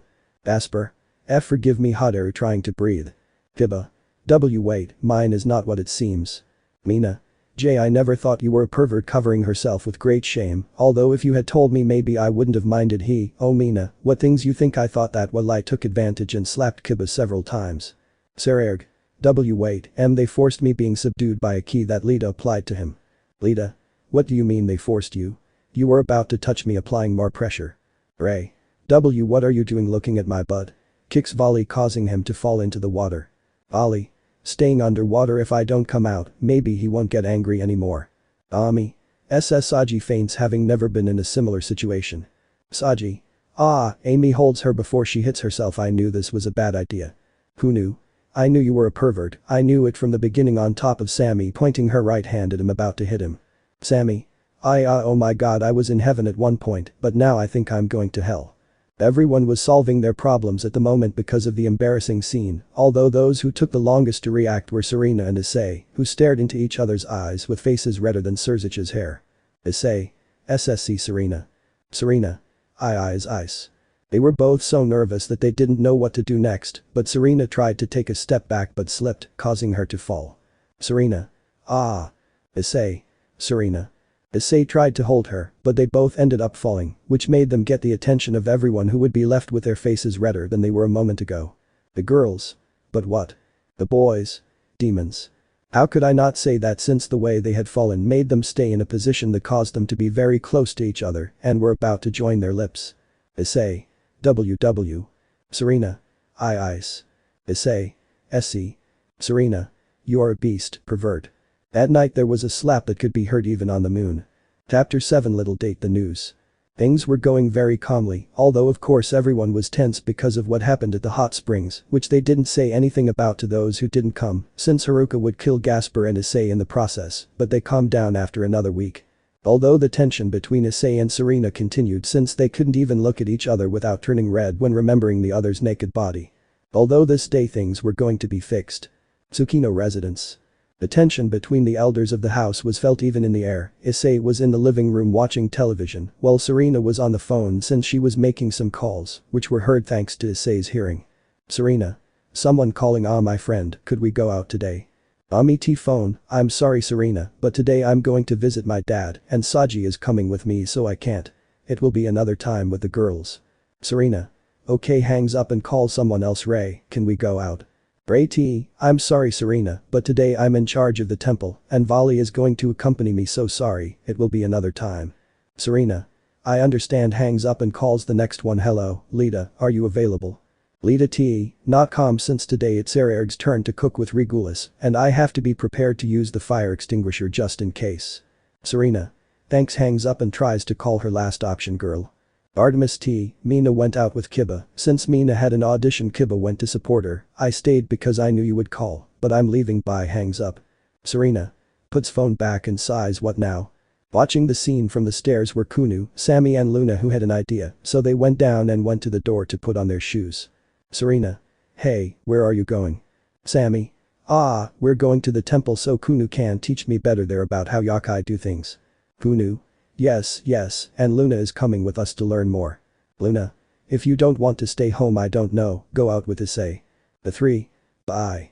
The three of them left the house, leaving Serena with those last words. She thought it would be better to stay, but she couldn't stop seeing Issei just because of what happened in the hot springs.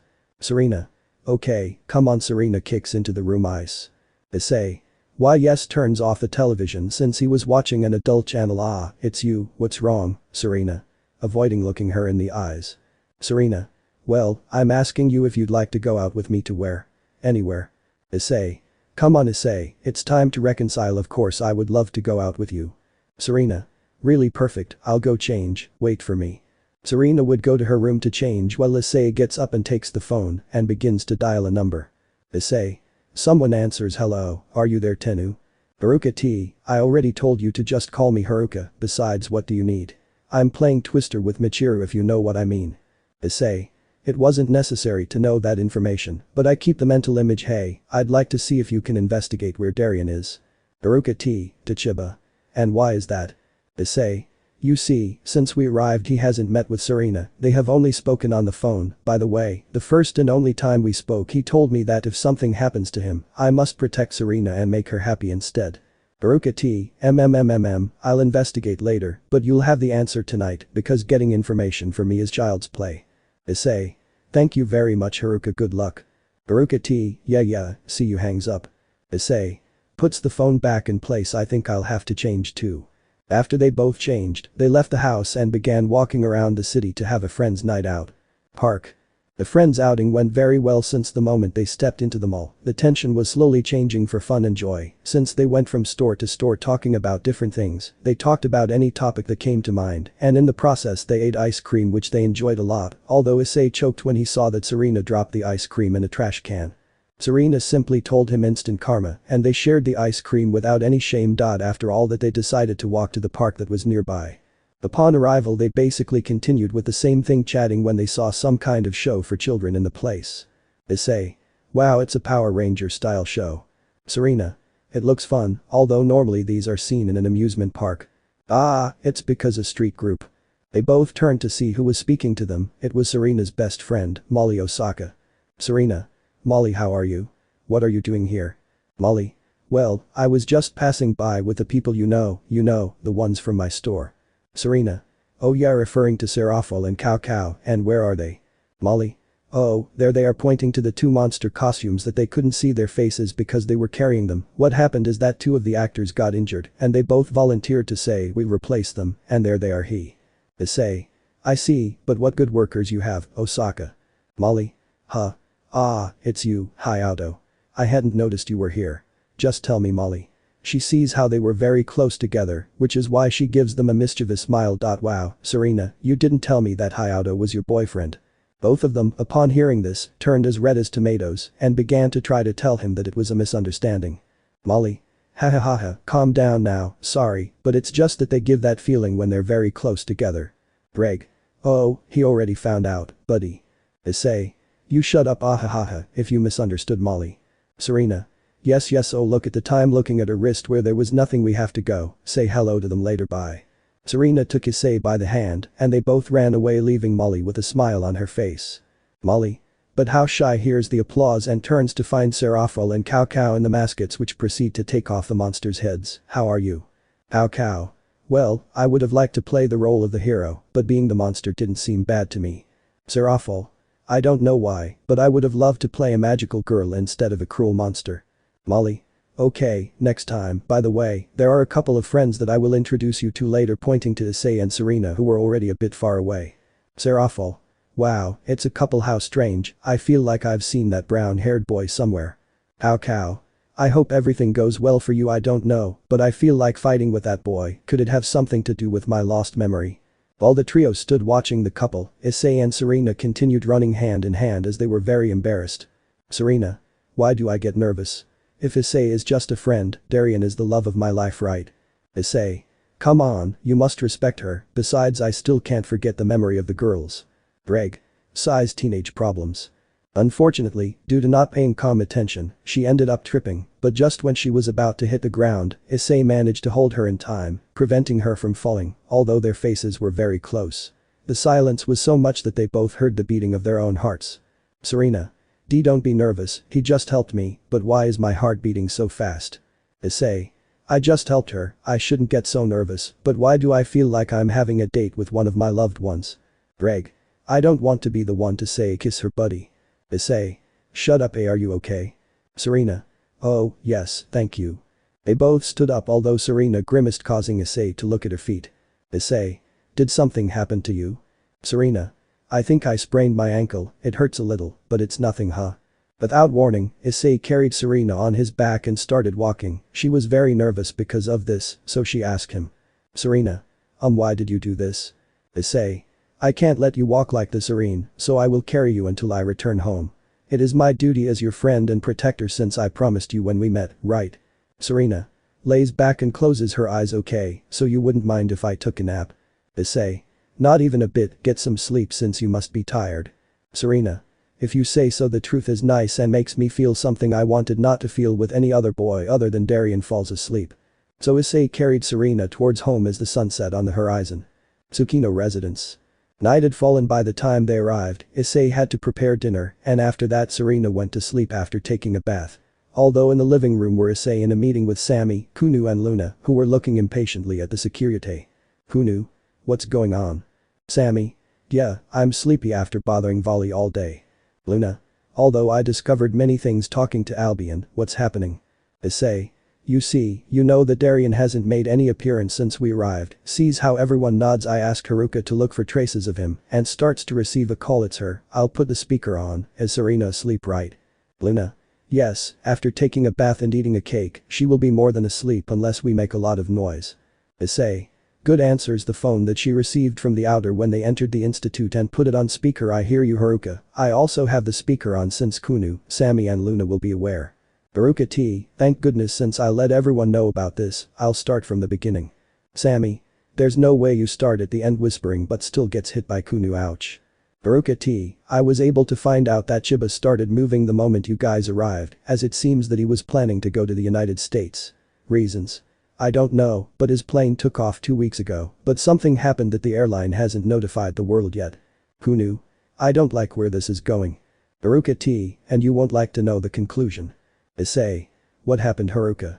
Haruka T, forcing them to tell me it turns out that the plane where several passengers were, including Chiba, disappeared out of nowhere, takes a moment to continue, they only managed to find a couple of pieces of the plane that were left at the time of the disappearance, therefore there is the theory that the plane. One crashed and exploded or two something made it explode and it sank enough to not be found. The group was silent for quite a long time until Sammy spoke. Sammy.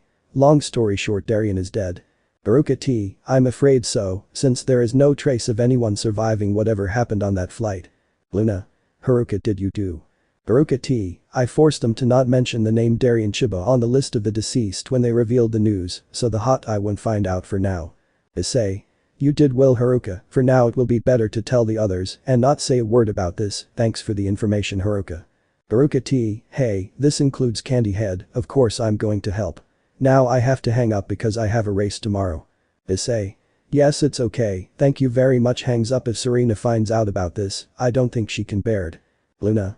You have no idea. Remembering when she found out about his death in the fight against Alexia, she may be a great friend and a great girl, but she is still a 17-year-old teenager who lost the love of her life. Sammy. I wouldn't like to see that stupid Serena so sad. Issei. Luna, Sammy, do you happen to have a letter that Darian wrote to Serena? Both. Huh? Sammy. I have one that I stole from her to try to imitate her handwriting and annoy her by sending her to buy some hamburgers, although I never did it out of laziness. Issei. Perfect, lend it to me and you can go to sleep. Luna. What do you have planned, Issei? Issei. It's something I do for Serena's sake and so she doesn't suspect. After Sammy brought the letter to Issei, everyone went to sleep while he was in his room taking a sheet of paper, a pen and the letter that Darian had written. Issei began to write something. Greg. Are you sure about this, buddy? This might distract her, but if she finds out, she might break down more than she would now. Issei. I will be there to prevent that from ever happening. I couldn't protect Ria's smile and love and the others, that's why I won't allow Serena to break down because of this situation. I will protect her smile and her love at all costs. Writing the letter. Greg. You know what you're doing, buddy. I support you in everything except when it's something perverted. Now I need to find another psychologist. Issei. Then I'll find you another psychologist, Drag. For now this is first finishes ready. What do you think? Letter. Serena, how are you? I'm fine and I'm sorry I didn't inform you about this, but a month ago I went to the United States because I won a scholarship at a famous university here. Don't worry, I'll write you letters once a week telling you about the things I've experienced and how much I miss you. Take good care of yourself and the girls. Remember that I love you very much. Don't forget that. Yours sincerely. Darian Chiba. Greg. A short text but enough to calm her down, then you'll have to write longer ones and make things up. Issei. I know, but I don't care since it's for Serena's sake. After packing up her things and putting the letter in a mailing envelope, she quietly and very carefully went to the entrance of the house and placed the letter in the mailbox so that when Serena got up she would see it. Issei. It's because of her, I must protect her like I didn't with Riaz and the others. After checking that he put it away, he immediately returned to his room and lay down to sleep. Issei. Do it for her. After thinking that, Issei fell into a deep sleep. Chapter 8. A downfall. Dragon Spear Carrier. 2 days had passed, things were relaxed, and Serena had calmed down after reading the letter sent by Darian, so she decided to write to him as well. When she put it in the mailbox, any of the people who lived there would grab the letter and keep it to make her believe that Darian received it, so she didn't suspect anything. But as it could not remain a quiet day, a small inconvenience took place. The Kawa Temple. Who knew? I knew you were a hopeless pervert. Serena. I don't know you, I don't have a brother. Issei. This seems very nostalgic to me. In one of the rooms of the temple they had Sammy tied to the wall, who had a bag next to him, which, since it was open, you could see that it contained a bunch of panties of all kinds and colors. Sammy. It's not what it looks like. Ollie. I knew this was Hayato's influence with a white magic circle with which he analyzed the boy. Amy. Among these there is one of mine. Grabbing one that was sticking out to put it in a pocket and I thought that Saji had grabbed it. Saji. Understand. Ollie. Well, I think I'm done. Makes the circle disappear and looks at Serena. First, I have a couple of questions. Have you noticed strange behavior in your brother lately? Serena. Well. Flashback. Serena. I had to go once to my previous school where he now studies because I had a problem, and since my parents weren't there, I had to go alone since Issei had to take care of the house with Kunu. Serena was in her old classroom, only she was sitting next to her brother. At the teacher's desk was the principal, and the rest of the class was a group of girls who looked like they wanted to hit Sammy. Serena. Can you tell me what's going on?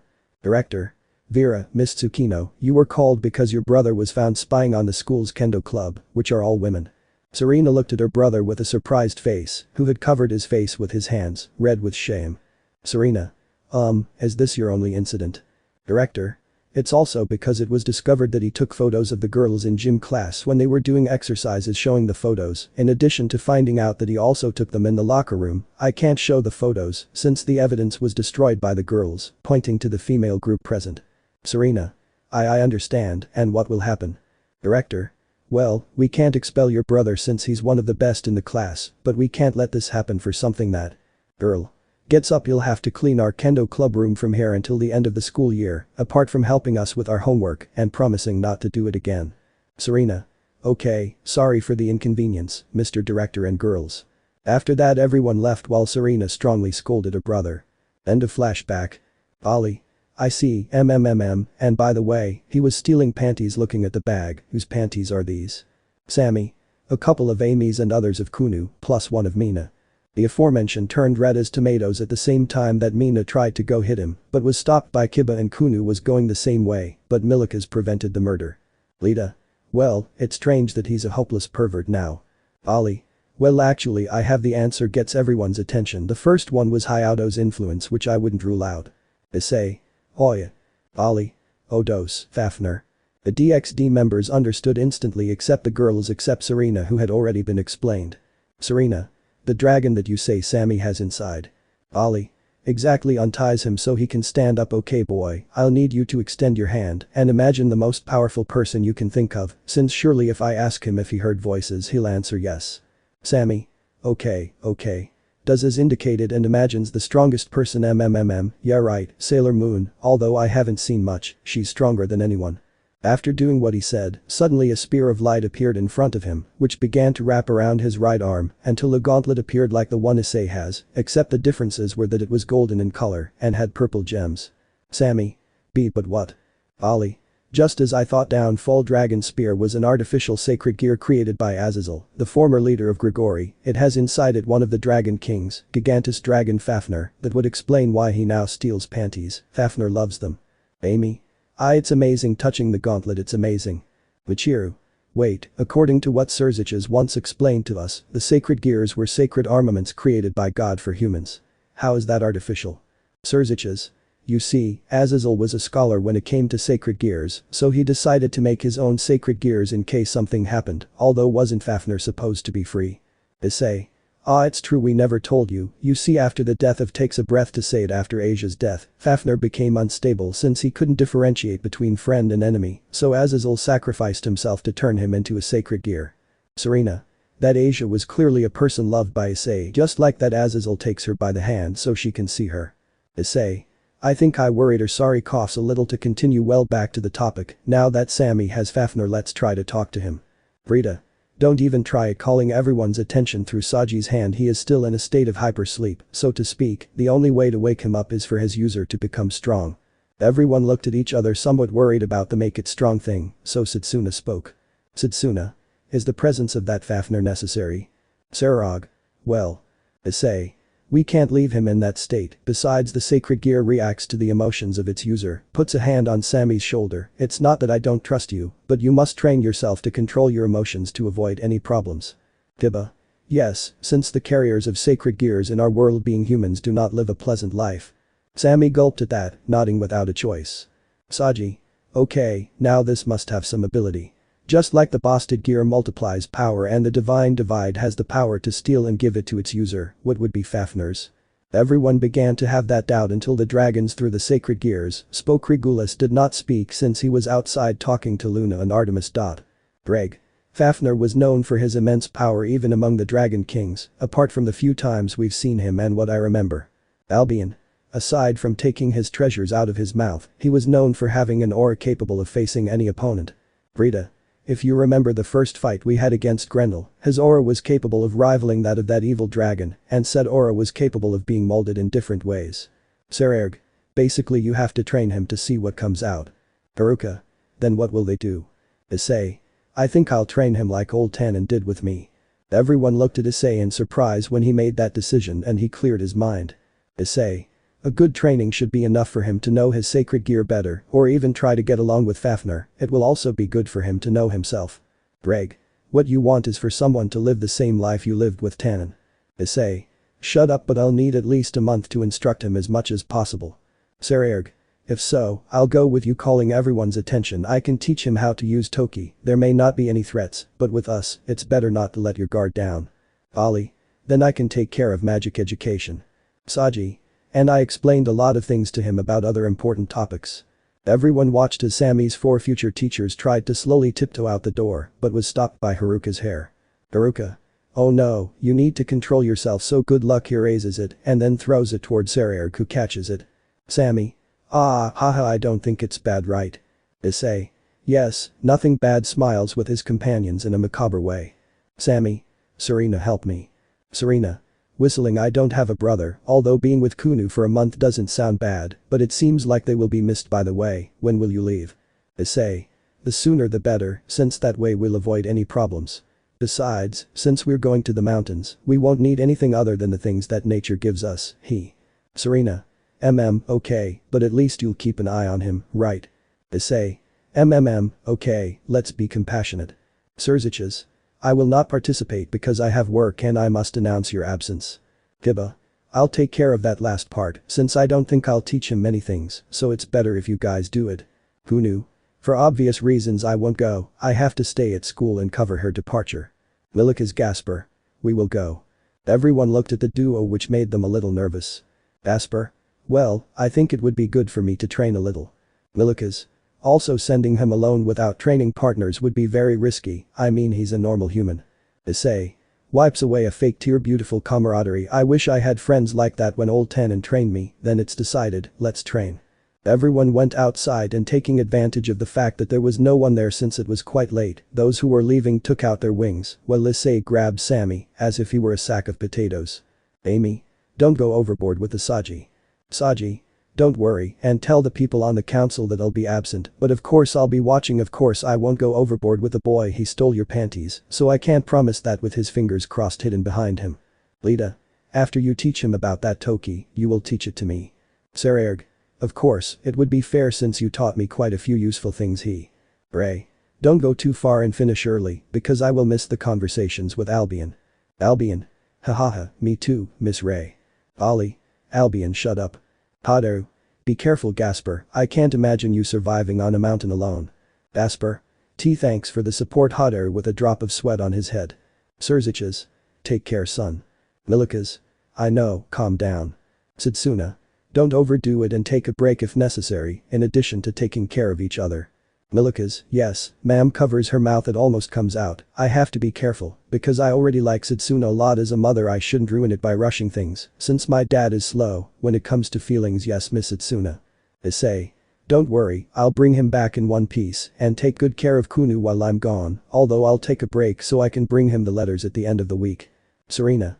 Don't worry, I'll take care of her, just as I hope you take care of Sammy. Come back soon. Issei. I will do it. They were both staring at each other until someone interrupted the moment. Sammy. If you're going to kiss for me, there's no problema. Being pulled by the ears by Kunu. Kunu. How unromantic you are. After that, Issei along with Sererg, Vali, Saji, Milikas, Gasper and Sammy went to some mountains, while the rest stayed there watching them until they finished by each going to their houses to sleep. Evening. At night everything was calm, although of course the girls had different and similar thoughts at that moment. Amy. I hope they don't get into trouble. Lita. Haru. I don't know, but I'm already waiting for the month to end. Kunu. Serena. I already want them to be back. They all went to sleep with those kinds of thoughts, although with one in common. All sailors. We will tell you our identities once you return. Curiously, that night was so quiet and the moon shone in the sky in its crescent shape. Chapter 8.5 Lost Memories. The approaching threat. 2 weeks had already passed since the boys went to train, and the girls took the opportunity to do other things while they prepared to tell them their identities, which are the Sailor Scouts. Meanwhile, Serena calmed down when she received the respective letters from Darien that arrived to her each week, since Issei took a moment to leave it in the mailbox, so she still didn't suspect anything. Although this time we are not exactly here to talk about the Sailor Scouts, but about the other members who have not met in DxD. Residence. In the living room of a certain apartment, Molly was combing Seraphol's hair, who had her hair down because she had just come out of the bathroom. Molly. You have very nice hair, Seraphol. Seraphol. Thank you very much, Molly, yours is also beautiful. Besides, today we have to stay up late watching the series I mentioned because I managed to get more people to buy from the store today. Molly. You act like a child even though you are older than me. Seraphol. Well, that's how I am even though I can't remember anything, hahaha. It was true, Molly remembers that day a month ago when Cao Cao and Seraphol suddenly appeared at her house covered in wounds and several bruises. After attending to them, they only remembered their names, but not where they came from or anything about their past life. She managed to convince her mother to let them stay because of her lack of memory and so that they wouldn't stay as lazy people working in the jewelry store. Seraphol. By the way, Cao Cao is taking too long. Molly. It's because you told him to go buy snacks for tonight and he still hasn't come back. I'm a little worried, to be honest.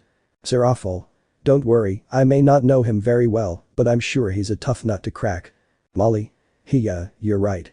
While they were talking, Cao Cao walked through the lonely streets with a bag full of snacks, and in his free hand, he carried a rather large wooden stick. Cao Cao. Well, on the way home I was robbed a total of 6 times, but I was able to handle them all despite carrying firearms. I don't remember anything due to my memory loss. Could it be that I was an expert in martial arts? You were a little older than that. He stopped when he heard that voice, turned to the side and across the street, there was a man who covered his entire body up to his head with a cloak. Cao Cao for some reason held the staff he carried very tightly, as if he was expecting the man to attack him at any moment. Cao Cao. What do you mean by that, my dear gentleman? Wow, you don't recognize me, although it could be because of this thing that forced me to use office uncovers his face showing his appearance, don't you recognize me now? It's me, Gokuplochi, the strongest evil dragon as you call me. Cao Cao. I'm sorry but I don't know who you are, now excuse me. Before he could try to walk, the subject appeared in front of him and threw a punch which he stopped centimeters from his face, leaving Cao Cao surprised by the surprising speed of that subject. Gokuplochi. No, you are Cao Cao, former leader of the heroes faction and the strongest human of all. Cao Cao. What completely surprised. Gokuplochi. Haha, it doesn't matter, soon you will be yourself again, in the meantime enjoy your quiet life with the Serafal and that human girl. And as quickly as he appeared he quickly left, Cao Cao was still surprised by what happened and the things he said. Hero and the strongest human. With doubts and shaky legs he continued his way to his current home. Cao Cao. Better to hide from Molly and Serafal from this encounter, that guy seems to know us, but is he someone good or bad? He called himself an evil dragon, but I think I'll listen to his recommendation and continue enjoying my quiet life. Cao Cao left in a hurry, while from the top of one of the buildings stood Gokuplochi, with a girl staring blankly at the moon. Gokuplochi. Sure you won't bring back his memory with office violence? Office? No, let them enjoy their peace until this new confrontation begins. Gokuplochi. Life is cruel to the sacred gear wearers and us dragons. Office? For now let's go. Gokuplochi. You are. Then they both disappeared from the place without leaving any trace, while Cao Cao simply returned and they had a rather relaxed movie night, although with the words that the stranger told him still in his mind. In a place near the Juaban district, there was a female figure that could not be seen due to the darkness of the place. Well, now that you are here I would like to see you approve.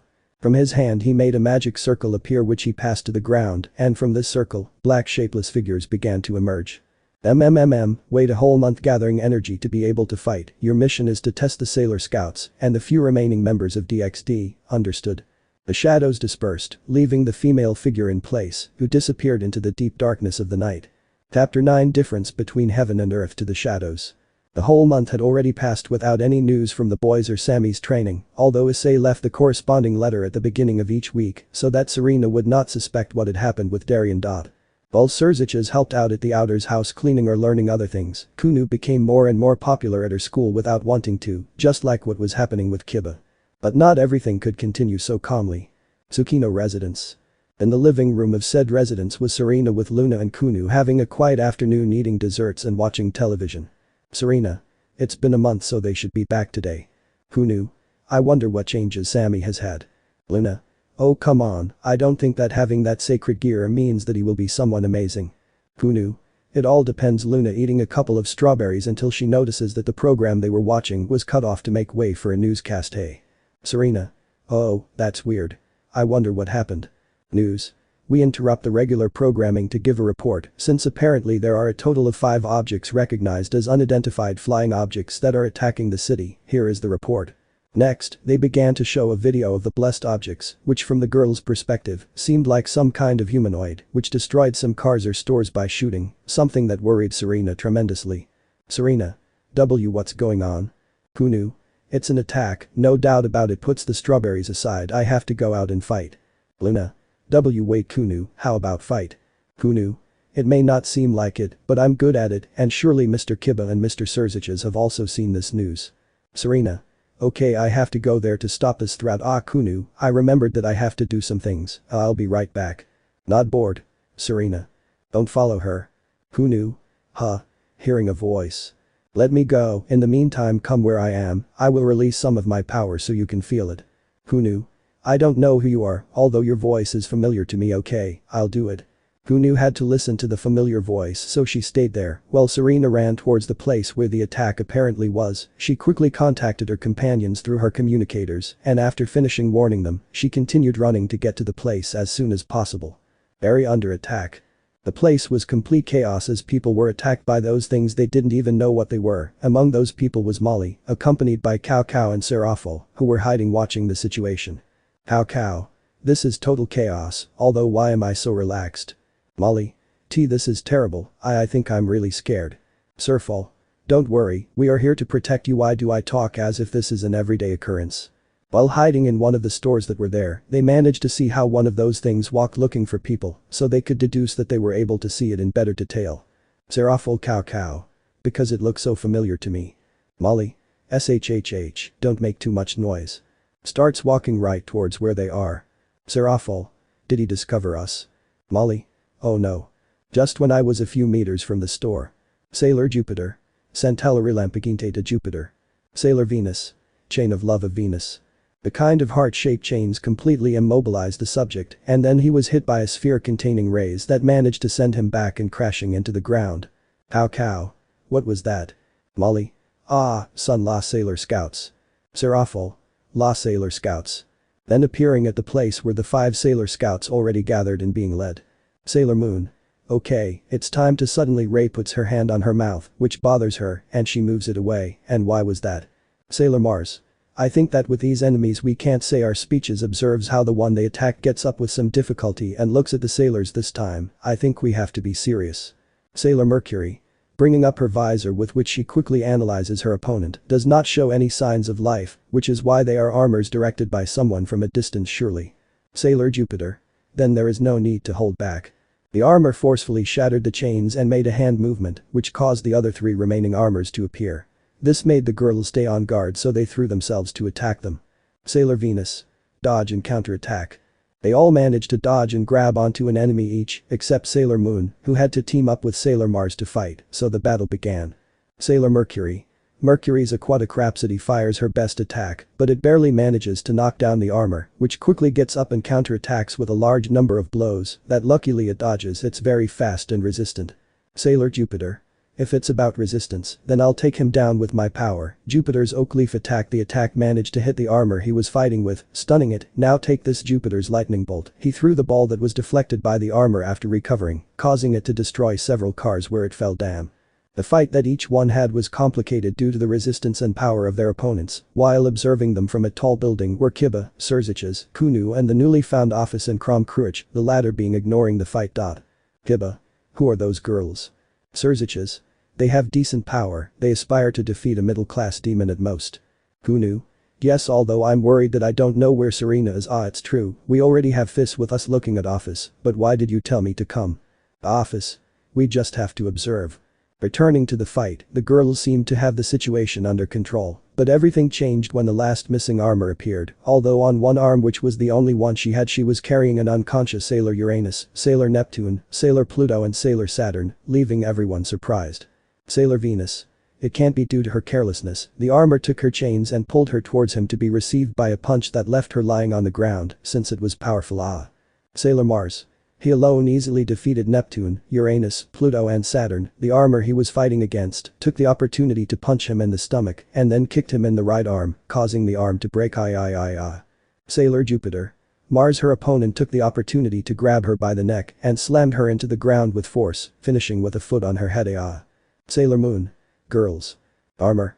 Takes advantage of Sailor Moon's distraction to get closer and try to hit her. Sailor Mercury. Sailor Moon, Mercury's aquatic rhapsody. She stood in front of Sailor Moon to protect her while executing her attack, but instead of freezing her opponent, she managed to break through her ice and hit her in the stomach. What power! She faints. Sailor Moon. Sailor Mercury bends down to check her. Wake up please. The situation was clearly disadvantageous for the sailors, which was noticed by their spectators, of which Kiba wielded his sword, ready to help them at any moment. Serziches. Intervendras. Kiba. We don't know them, but I can't just sit back and watch them abuse people who can barely stand up to them. Serziches. There are 2 of us now. Adjusting the sleeves of his uniform. Kunu. They will say 3. Krom Kruich. It's not necessary, they've already arrived. The 3. Office. There. The 5 armors surrounded the group of defeated Sailor Scouts, and Sailor Moon was quite worried about the state her friends were in. Sailor Moon. How dare they? Gets up very upset. I'm going to defeat them now, although if they couldn't, what can I do? I haven't used the eternal form for a while, so. We'll take care of it, miss. Suddenly one of the armors was pierced by a sword, drawing Sailor Moon's attention, and then being surprised by the person wielding said sword. Sailor Moon. Issei. Issei. Okay, now out. Another of the armors was destroyed by a single punch from Saraerg, another was destroyed little by little, until nothing was left, and Volley appeared in its place, another was held by several lines that began to envelop the armor in black flames, reducing them to ashes, and the last one simply tried to escape. Volley. The armor thinks he's going to run away. Saji. Let our pupil show him who's boss. Sailor Moon. Pupilo. Suddenly the armor that tried to escape was surrounded by 3 people, these being Milikas, Gasper and someone with a golden armor on top. Gasper. We are going to eliminate you. His eyes turn a golden color and the armor is paralyzed. Milikas. So our friend can show what he has learned. The boy in the golden armor was enveloped by an aura of the same color and began a shower of rapid blows until it ended with the golden aura turning into a spear that pierced the armor. List. Milikas. Then goodbye, making a sphere of destruction appear which he throws at the enemy armor, causing an explosion, implying that he has eliminated it. Ready. After finishing, everyone approached the group of Sailor Scouts to check on them, while Issei approached Sailor Moon. Issei. Are you okay? Sailor Moon. Why yes, they were able to eliminate them in a matter of seconds. Issei. I'm glad to hear that. He looks at his classmates who make a sign to him, so he looks back at Sailor Moon. Don't worry, your friends aren't that bad, except for the one in the red suit who has a broken arm. Sailor Moon. I see, thanks, I should tell him. Hey. You better tell him now, silly. The person in the golden armor approaches them, drawing both of their attention. Sailor Moon. Who are you? They just went to train Sammy. Wait, where is he? Turning around. The person you're looking for is in front of you, idiot, making his helmet disappear, surprising the girl quite a bit. Did you miss me? The person inside the armor was Sammy, which left Sailor Moon very surprised, although she had to admit that she didn't recognize him at the moment because his hair was longer than before, although Issei was confused by the familiarity with which he spoke to her. Issei, do you know her, Sammy? Sammy. Oh, you too, although we will tell you at the Hikawa temple. Issei. Greg. Your stupid mate. Without understanding much, the DXD group left the site, taking the Sailor Scouts to the Hikawa temple at Sammy's request, while Cao Cao and Serafal watched everything with surprise, while Molly said with excitement and surprise. Molly. That was surprising, weren't those Hayato and the ones who just joined? Cao Cao. Hayato. Hero Clan Hayato. Issei. Now then. Serafal. Hayato. Sauna, the demon world, we already remember everything. Molly. Have you already remembered your pasts? Cao Cao. Looks at Serafal, who nods in confirmation. You could say yes, but for now let's get out of here. After saying that, the group escaped from the place while those who were watching were about to leave. Surziches. Are they coming? The office. Not yet, we want to check this world out a bit more. Prom Cruch. I'm following her as a mere guard, but let them know that they saw us. Kiba. Okay. Kunu. Take care, Fizz, I have to introduce you to a friend. After that, the two groups separated to go their separate ways. Temple Bracelet. Upon arriving, the girls detransformed and revealed their identities, which completely surprised everyone who wanted an explanation, but would wait for a better moment. It must be said that Kunu, Surziches and Kiba were upset with themselves, because, if they had found out, they would have reacted sooner. So after that, the DXD group left the Sailor Scouts at the temple, while they went to their houses to wait for them. In Volley's case, he locked himself in his room at the temple, while the sailors stayed having a meeting in Ray's room, including Luna, Artemis and Sammy in this meeting. Amy. The difference between us and them is abysmal. Ray.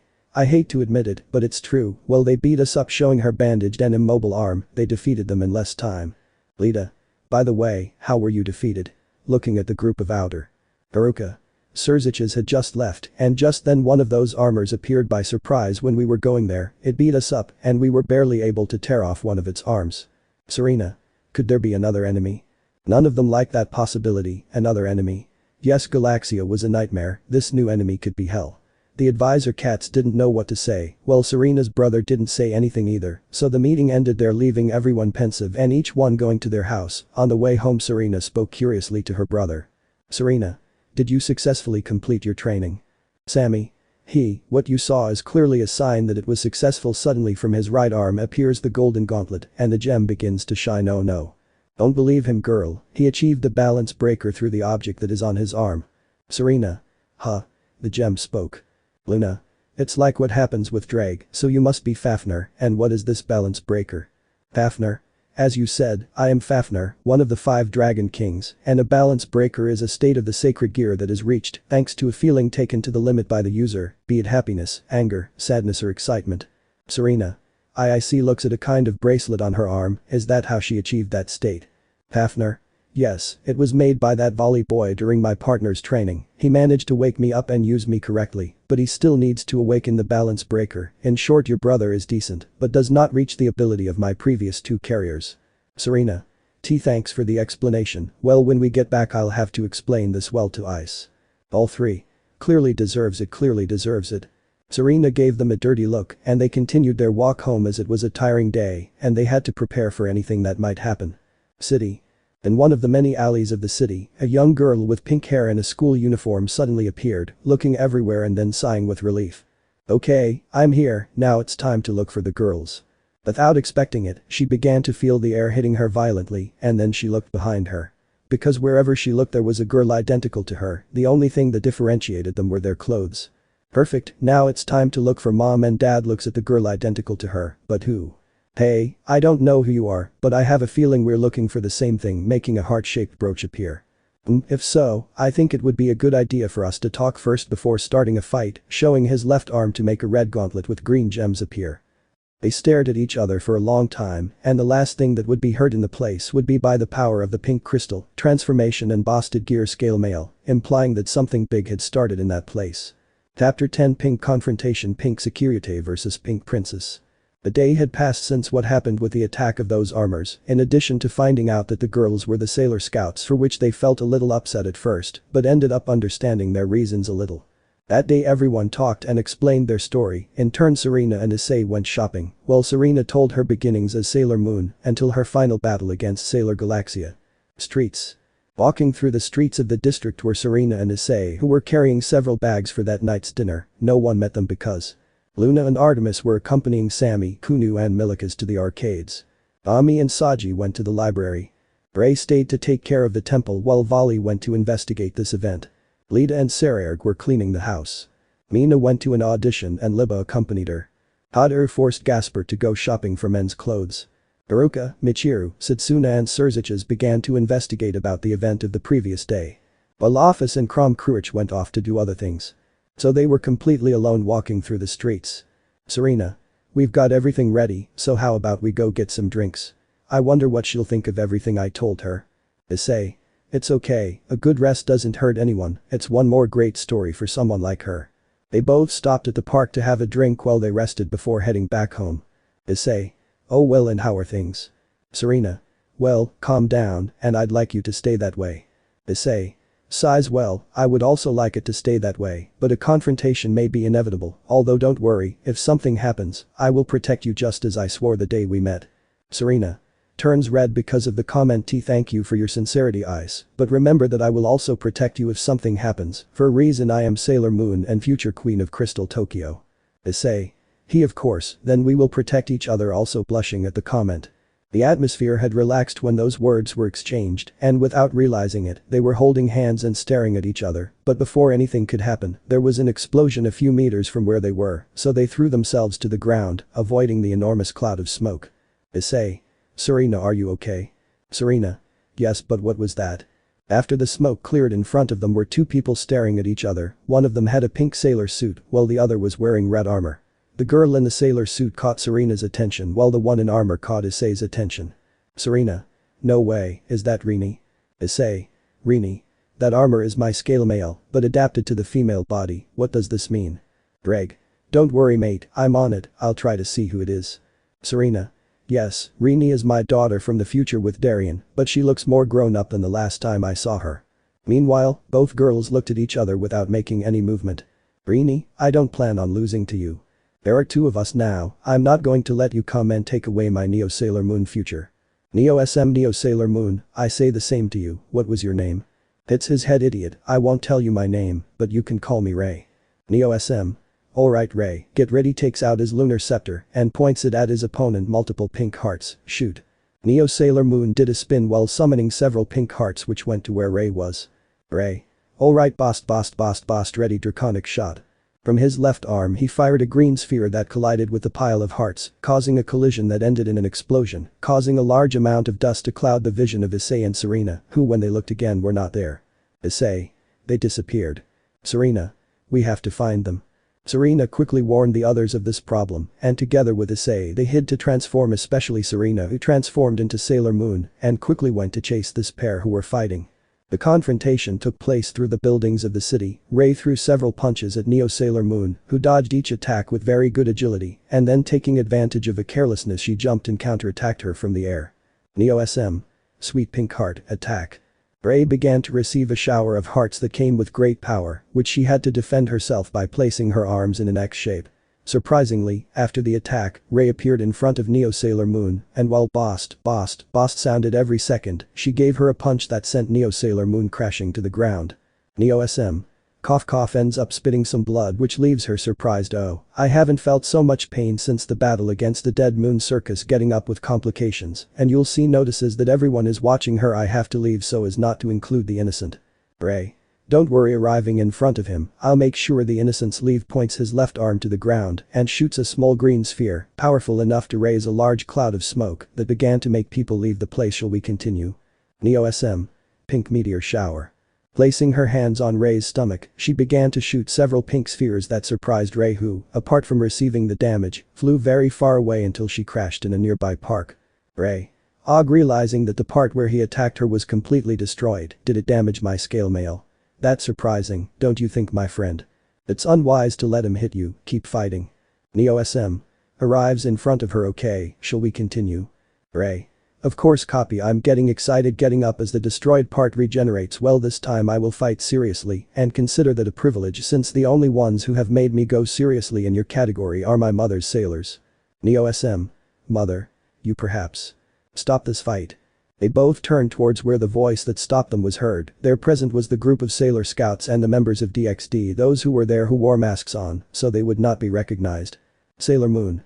What the hell is going on here? Neo SM. Son la Sailor Scouts. Ray. Sailor Scouts. Wait, so she's. Both groups approached the fighters, who immediately understood that their fight ended inconclusively. The group surrounded them and then began to talk. Sailor Moon. Sailor Moon. I want an explanation of this, Rini. Neo SM. Hello Serena, and well, this girl here attacked me, pointing to the girl in armor. Ray. Issei. And I want to ask, why do you have the busted gear? Approaching Ray, something that apparently made her nervous. Ray. Sighs. I was going to do this quickly and efficiently, but I have no options left. Makes her armor disappear, and her appearance leaves everyone surprised. Sailor Mars. Y espera dos Rini. Sailor Venus. It's true, although the only difference is the color of her eyes and hair, since hers is red. Looking at her eyes with a closeness that made the girl uncomfortable. Ray. Madam Mina, please not so close. Besides, my natural color is pink. Suddenly her hair changes to pink. See? It only turns red when I transform. Sailor Venus. I changed her hair. Sailor Jupiter. Isn't that the problem, Venus? Does she even know us? Sailor Mercury. This is weird and surprising. Sairag. Explication. Saji. Why, yes, we are very confused. Sammy. Wait, wasn't Rini a cousin of ours then? Gets hit in the head by Sailor Moon. Ouch. Sailor Moon. I want an explanation. Ray. Sighs again. Okay, but promise not to get upset, especially you, pointing at Sailor Moon. All. Nods. Ray. I am Serena, although everyone calls me Ray, current bearer of the busted gear, as well as being the daughter of Issei Haidu and Serena Tsukino. Absolutely everyone remained silent. Silence invaded the place in a somewhat creepy way, while they looked with surprised faces at those mentioned, who were clearly not better than the rest. Sailor Moon. Here I come. St. Peter fainted from the shock. Issei. I'll follow you there. Faints moments later. The girls. Sailor Moon. The boys. Issei. Ray. I knew this would happen. Neo SM. You better give a good explanation, copy. Ray. Shut your mouth. Clearly they needed an explanation, so Sarah carried the unconscious Issei and Sailor Moon, and everyone immediately left for the Hikawa shrine, as they wanted a detailed explanation, while also stopping Haruka from trying to kill Issei, for apparently having a daughter with her Princess Dodd. This scene was observed by two people who were Cao Cao and Seraphil. Cao Cao. I think it's time for us to join the party, Miss Mao. Seraphil. hey, I liked you more when you called me by my name and you didn't remember anything cow cow. Cow cow. The feeling is mutual, but anyway, let's go to finally meet them. Serafal. Okay, but remember that Molly wants us back by 7. Cow cow. Are we children? Okay, let's go. Then they secretly followed them to finally have the complete DXD team assembled. Chapter 11 Future. Temple Bracelet. There is an emergency meeting inside the temple in which everyone had to attend except Office and Krom Kruich, who were on another investigation in a room much larger than Ray's, where everyone watched with many questions in their minds the two newcomers, especially Issei and Serena, who were impatient. Ray. Are you just going to stand there and watch us, or are you going to ask questions? Serena. Well, we'd like you to start by telling us about your life story if it's not too much trouble. Issei. I mean, telling that apparently me and Serena turns red just thinking about that possibility. Ray. As you say, father takes a sip of the tea offered to him. Well, where to start? Ollie. From the beginning receives a snitch from Ray. Ouch. Ray. Well, you already know who my parents are, but what else can I tell you? Ami. How was your childhood and what did your parents do? Ray. It's a good idea, Aunt Ami. Well, my childhood was very calm, like a normal girl's. My dad works on a manga he created and my mom does a lot of work, but her work in the world of modeling stands out the most. Luna. Wait a minute, Ray. Walking forward, isn't Serena supposed to become the Neo Queen in the future? Ray. Neo, what? My mother, although she is the Sailor Moon warrior, she never became a Neo Queen. Setsuna. It may make sense since if in this future Serena apparently marries Issei, then she would not become the Neo Queen, since for that she must marry Darien, who is Endymion, the Prince of Earth, so this is our new future. I hope Ray doesn't miss anything about what happened with Darien. Ray. That's probably what Miss Setsuna explained. Issei. I want to ask you, how did you get the Bosted gear? Ray. Oh, well, this is the Bosted gear too, since it was made thanks to the joint research of Mr. Volley and Miss Ami, and in place of Drag, I have my own partner. Greg. That was what bothered me, making the Bosted appear to start talking through the gem. Tell me, Ray, who is the being that they put in as my heir of the new Bosted gear? Ray. I'll show them to you now. Actually, come on partner, making her Bosted gear appear. You can go out now. I'm going. Greg. Wow, he can come out without a countdown. What kind of magical being could he be? Ray. Well. After a few seconds a white light blinded them all for a moment, but when they opened them the DXD members were confused. Well, the sailors received a huge surprise, since in front of everyone was a grey kitten with a crescent moon on her forehead. All. Diana. I don't know who she is. My name is Nana. Hello everyone. It's a pleasure. Bose. Luna. Time out, since when does Diana or I mean Nana have such power? And why did we change her name? Greg. I'm just as surprised. Nana. Well, according to my parents, it's because my dad asked Uncle Drake for a favor and he gave him a large part of his powerful dragon aura, so while my parents were doing it to me, they did it with this enormous power without wanting to, and I was born with the powerful aura of a dragon like Uncle Drake. Artemis, oh holy virgin, I thought that they were unfaithful to me. Faints. Moon. Ray. My god Luna, I didn't think you were one of those. Mina. What a shame Artemis, what a shame she sees that her partner is unconscious. Oh, he died. Tiba. Don't go into the light. Artemis slapping the cat to wake it up. You can't leave me alone with Mina's whims. Artemis. Wakes up. It's true, I can't leave my partner. They both held hands as a symbol of brotherhood. Mina gave them both a good punch that ended up falling to the ground face down, while the others watched everything with a face that seemed to say, do that in private. Nana. Well, if that's all, I'm leaving. Disappears, implying that she returned to Bosted gear. Ray. And so on. Serena. I see, Ray, thanks for the information. Oh, hey, Rini, and you Diana. Rini. She came with me, but we got separated on the way to this time. She must surely be on her way to the temple. Serena. Okay, and now I want to know, why did the two of them come? Ray frowned while Rini made a sad face which alerted everyone. Ray. My future is in danger. Rini. My future no longer exists.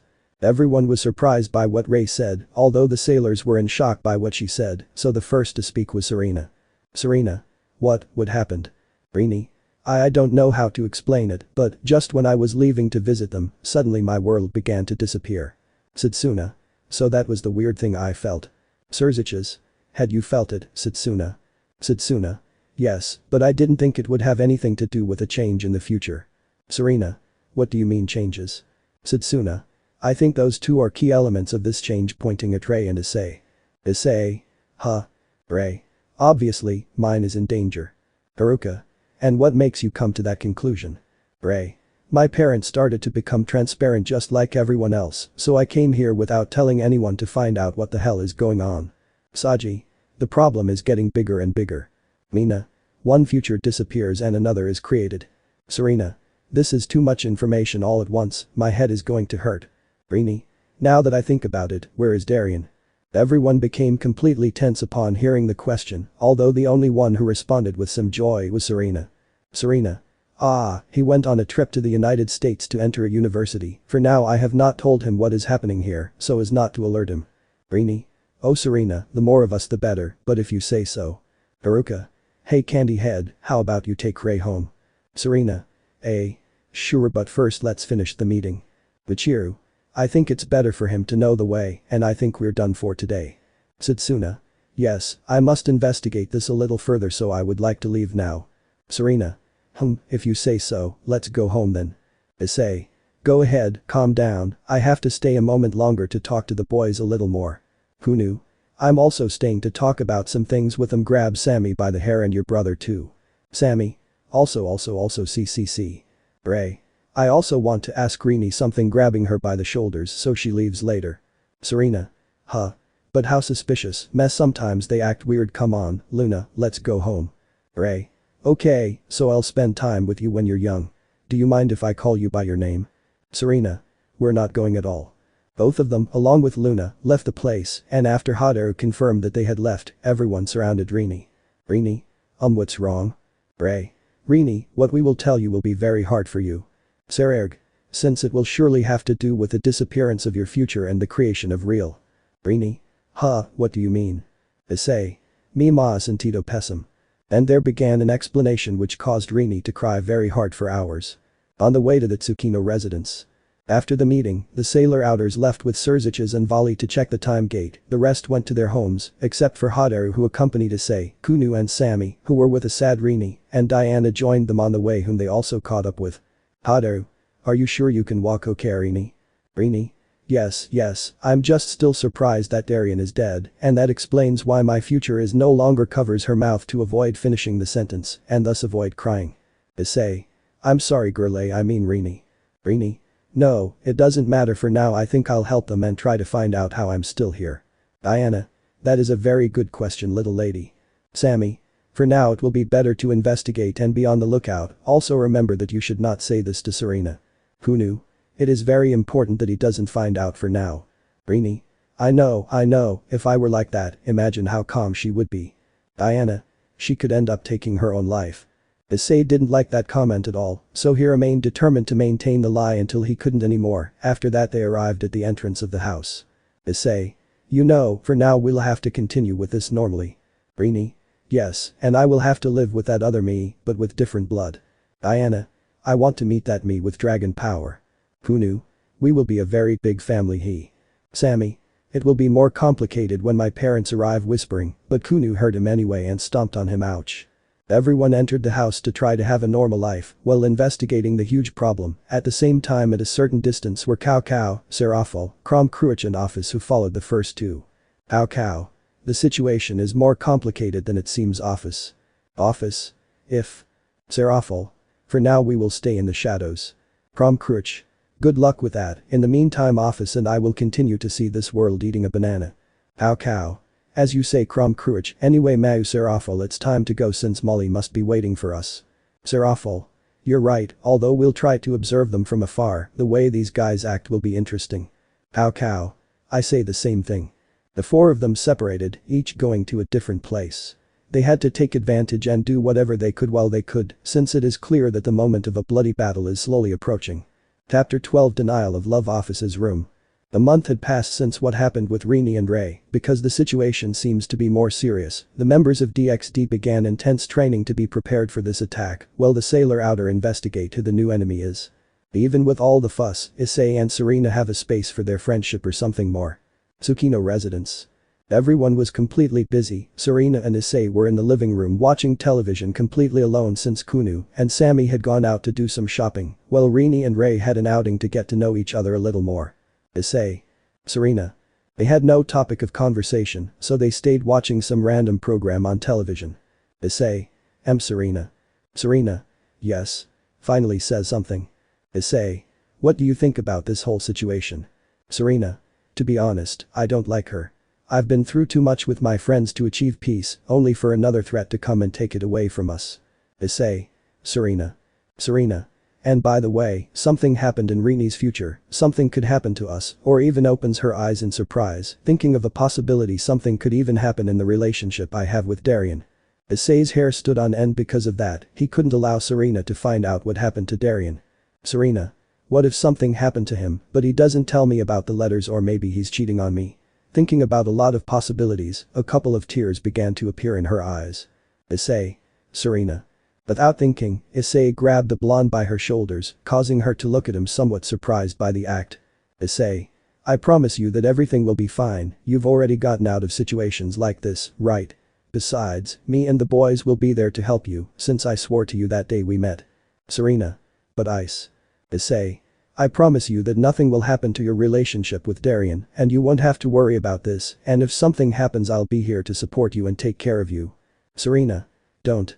They both had their gaze fixed on each other in complete silence, they could only hear each other's breathing, and as if it were a reflex, they got closer little by little. Issei. Is it correct? I still can't forget the girls and she has a boyfriend, but this feeling is something I can't stop. Serena. Reminds me of what happened with Sia, and this is wrong since I can't fool Darien, but is what I feel okay? If it's because of Issei I think it's okay. They were about to join their lips when suddenly the door swung open, surprising them both, causing them to separate due to the sudden noise. Serena.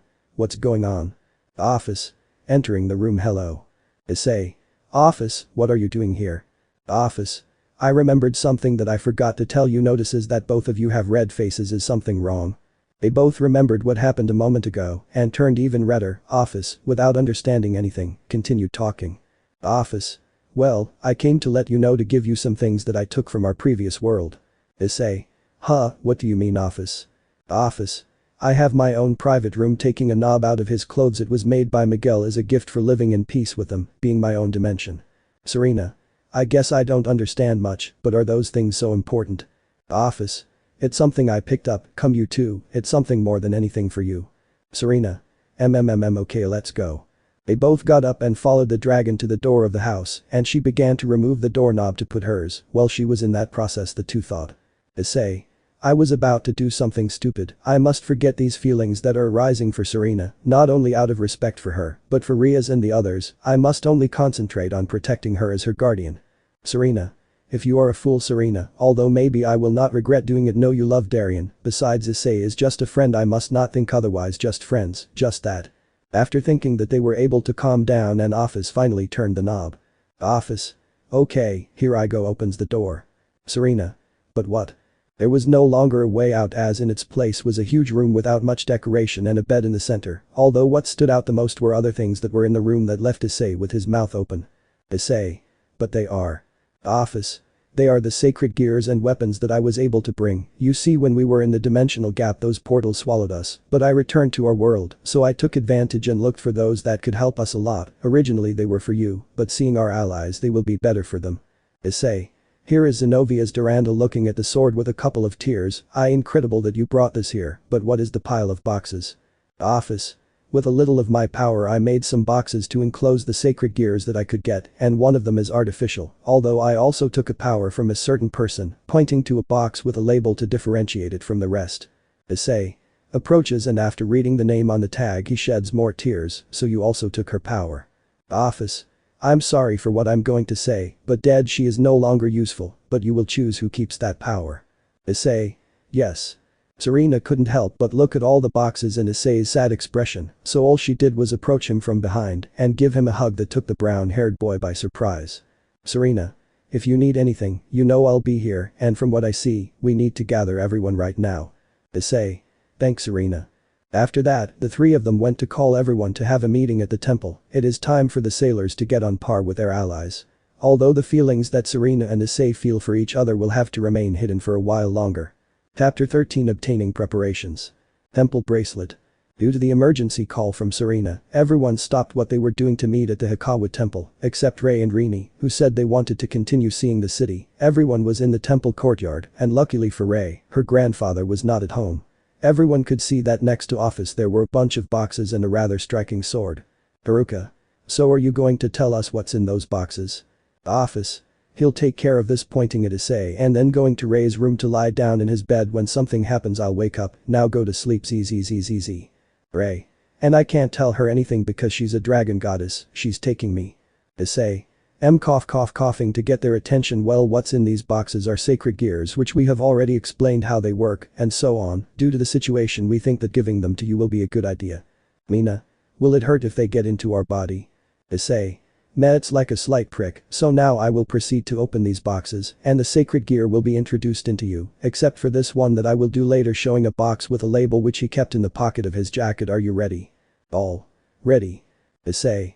The boys behind you for support, are you ready? All. Ready. Kunu. Good luck, girls. Sammy.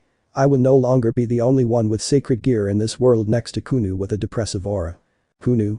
No fastidies dandus unfacipum. Issei. Ahara. Issei quickly opened all the boxes from which several lights came out and hit the girls, causing them to back away, but luckily the DXD members were there to stop them. A few more seconds passed and then the light dispersed, revealing that everyone was normal.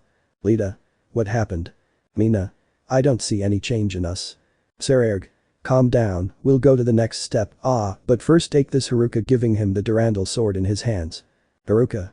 Wow, Gray saw when he held it, it fell to the ground due to how heavy it is. This thing is too heavy. Saji. We will tell you how to use it well. Ali. Well, now this will be different from the time with Sammy. To activate the sacred gear you need to wish. A strong will can help you awaken your sacred gear. They all reached out and did as requested. After a couple of minutes a light began to envelop everyone, and after a few minutes showed some significant changes. Amy. What is this? Looking at that next to her there was an ice doll that only reached her hips, with a long dress and 4 arms. She had no nose or mouth, but 6 eyes on her left side of her face, while on the right, it is marked by something similar to thorns. She looks somewhat tender. Saji. You got the absolute demise. It's quite powerful, and its abilities are based on ice, and if you use it well, it could even freeze a small country. Looking at the doll, although I heard that it was supposed to measure 3 meters, but I think this is because you are its new bear. Amy. Great, extending her hand to the doll which takes it with one of her hands. How nice. Ray. I don't see any change on. Oh wait, noticing that she was now wearing a crossband into cross. Ali. It's the Incinerate Anthem, a sacred gear capable of summoning powerful purple flames. It's lethal to demons, and it's also a sacred relic. It can take various forms depending on the user, and I'm surprised that he chose you. That means you're good material. Ray. I don't like you saying material like experiment. Volley, moving a couple of steps away from Volley. Ali. Shit, I already sound like old Azazel. Lita. A puppy. Looking in front of her at a rather small black dog. It's a puppy. Sarog. It's actually the Candace Lycaon, a pretty powerful sacred gear, and like mine it can be independent. I don't know much about it, but I'll help you learn how to use it. Maybe it became a puppy when it had a new owner. Regulus. Approaches the puppy. How's it going, Jin? Lita. Jin. Sarerg. Ah yes, it is the name that his previous bearer left him. Lita. I see, well, it will stay with that name. Jin. Wasp. Regulus. I'll explain to you later how the situation is, Jin. Lita. Did you understand? Sarerg. I have no idea, but they understand each other, being sacred gears, I think. Mina. Wow, it shows having a shield of light on her left arm and wearing a ring on both hands. Fashionable. Tiba. Interesting, you have the Twilight Healing, a sacred gear capable of healing anyone in different ways, and that artificial sacred gear called Twinkle Aegis is good for you. Mina. Artificial. Tiba. We'll talk later, but with these sacred gears on you, you can be someone quite strong. Mina. Great. Artemis. I want to see what you do with these things, girl. Satsuna. I notice something strange, but it can't be seen. Michiru. I say the same thing. Looking at herself, nothing has changed. Haruka. Even though I still have this sword trying to lift Durandal, but leaves it on the ground. They're going to have to teach me how to use an energy or something. This thing weighs more than the car. Hadaru. Do I look different? Looking at Gasper. Gasper? And no, maybe it could be that they have a sacred gear that has no appearance. Surziches. If so, we need some time for them to manifest it. Don't worry, we can give them a hand. Kunu. This is great. Looks at Sammy for a moment. Now you don't feel special anymore. Sammy. Shut up. Kunu. Hits him on the head. You won't shut me up, stupid. Sammy. 2. Hafner. Hahaha, he put you in your place, buddy. Serena. Wow, all those lights went to my friends, but I don't feel anything different. She notices that Issei stood in front of her with a different box. What's happening? Issei. It seems that the sacred gears chose your friends, and since none of them chose you, then I want you to have this, showing the box. Serena. What's wrong? Issei. The power of the woman he loved, the power of destruction. Saying that, the sailors were surprised by the name, while those from DXD were very surprised since he was giving something of great value. Surziches. Wait, how did you get that office? Turns to see the dragon goddess who was returning with pajamas on. The office? I found the body of your sister and the others while I was burying them. Suddenly her power left her body and she was looking for something. Turns to see Issei. Maybe her power reacted in wanting to look for ice. Even though she was dead, she worried about him. Issei. Laugh, squeezes the box tightly. Yes, and that's why I want you to have this power, Serena. It will be complicated, but I will make sure to help you control it. Serena. But you can tell just by hearing the name that it's something incredible and it belongs to your loved one. Issei. That's why I want you to have it. It will be good for you and you have my complete confidence that you will use it well. Besides, I care about you too much for something to happen to you. This may be more of a statement, but at least he didn't notice. Serena. If you say so, it seems more like a statement. Even if it were, it wouldn't bother me. Don't think about it. Thank you. She takes the box and proceeds to open it. From the box came out a red sphere from which she could feel a great concentrated power. Wow. Sammy, are you sure you can keep that in your body? Serena. Who knew? I saw that power live and it is very incredible. Surziches. Don't worry, Serena, I also have that power and if anything happens, I'll make sure nothing happens. Serena. Thank you, Sir. Surziches looks at the sphere and extends his arm. Please give me enough power to fight alongside Issei and protect my world. As a reaction to her thoughts, the sphere entered Serena's body and suddenly began to emanate a crimson red aura. Serena. Starting to emanate more of the red aura which pushed everyone a little. Ray. Serena claramente preoccupada. Surziches. Don't worry, he's just adapting to Serena's current body and power. After a few minutes the aura disappears, leaving Serena back to normal, although she had to kneel due to dizziness, which was helped by her friends to get up. Serena. Oh, that was weird. Surziches. The power of destruction is something quite strong, especially that of Ria's who had greater potential than mine, so I will make sure to help you and teach you about this tremendous power. Sererg. Me too, even if I don't have it, the knowledge of this is with me too, so I can give you a hand. If my old man were alive, he would have a heart attack, seeing that even a human girl has the power of destruction, and I don't. Serena. Oh okay, thank you very much Mr. Surziches and Sererg. Surziches. Anything to help you Serena. After a few more minutes of explanations, everyone came to the conclusion that they would have to train to learn how to use them, although of course it would take more time than Sammy, but without the need to go to the mountains, so after that everyone went to their homes to start planning what they had to do for the girls' training. Tsukino residence. Everyone who lives in that house was asleep, except for Serena who was having a snack before going to sleep. Serena. That's it, that was nice. He now go to sleep. He began to climb the stairs straight to his room, but first decided to go through the others. Seeing the door to his brother's room, he was surprised to find that Kunu was also sleeping there next to his brother, although the way she slept seemed like she was choking Sammy with her tail. Serena. I'll talk to them about sleeping together later.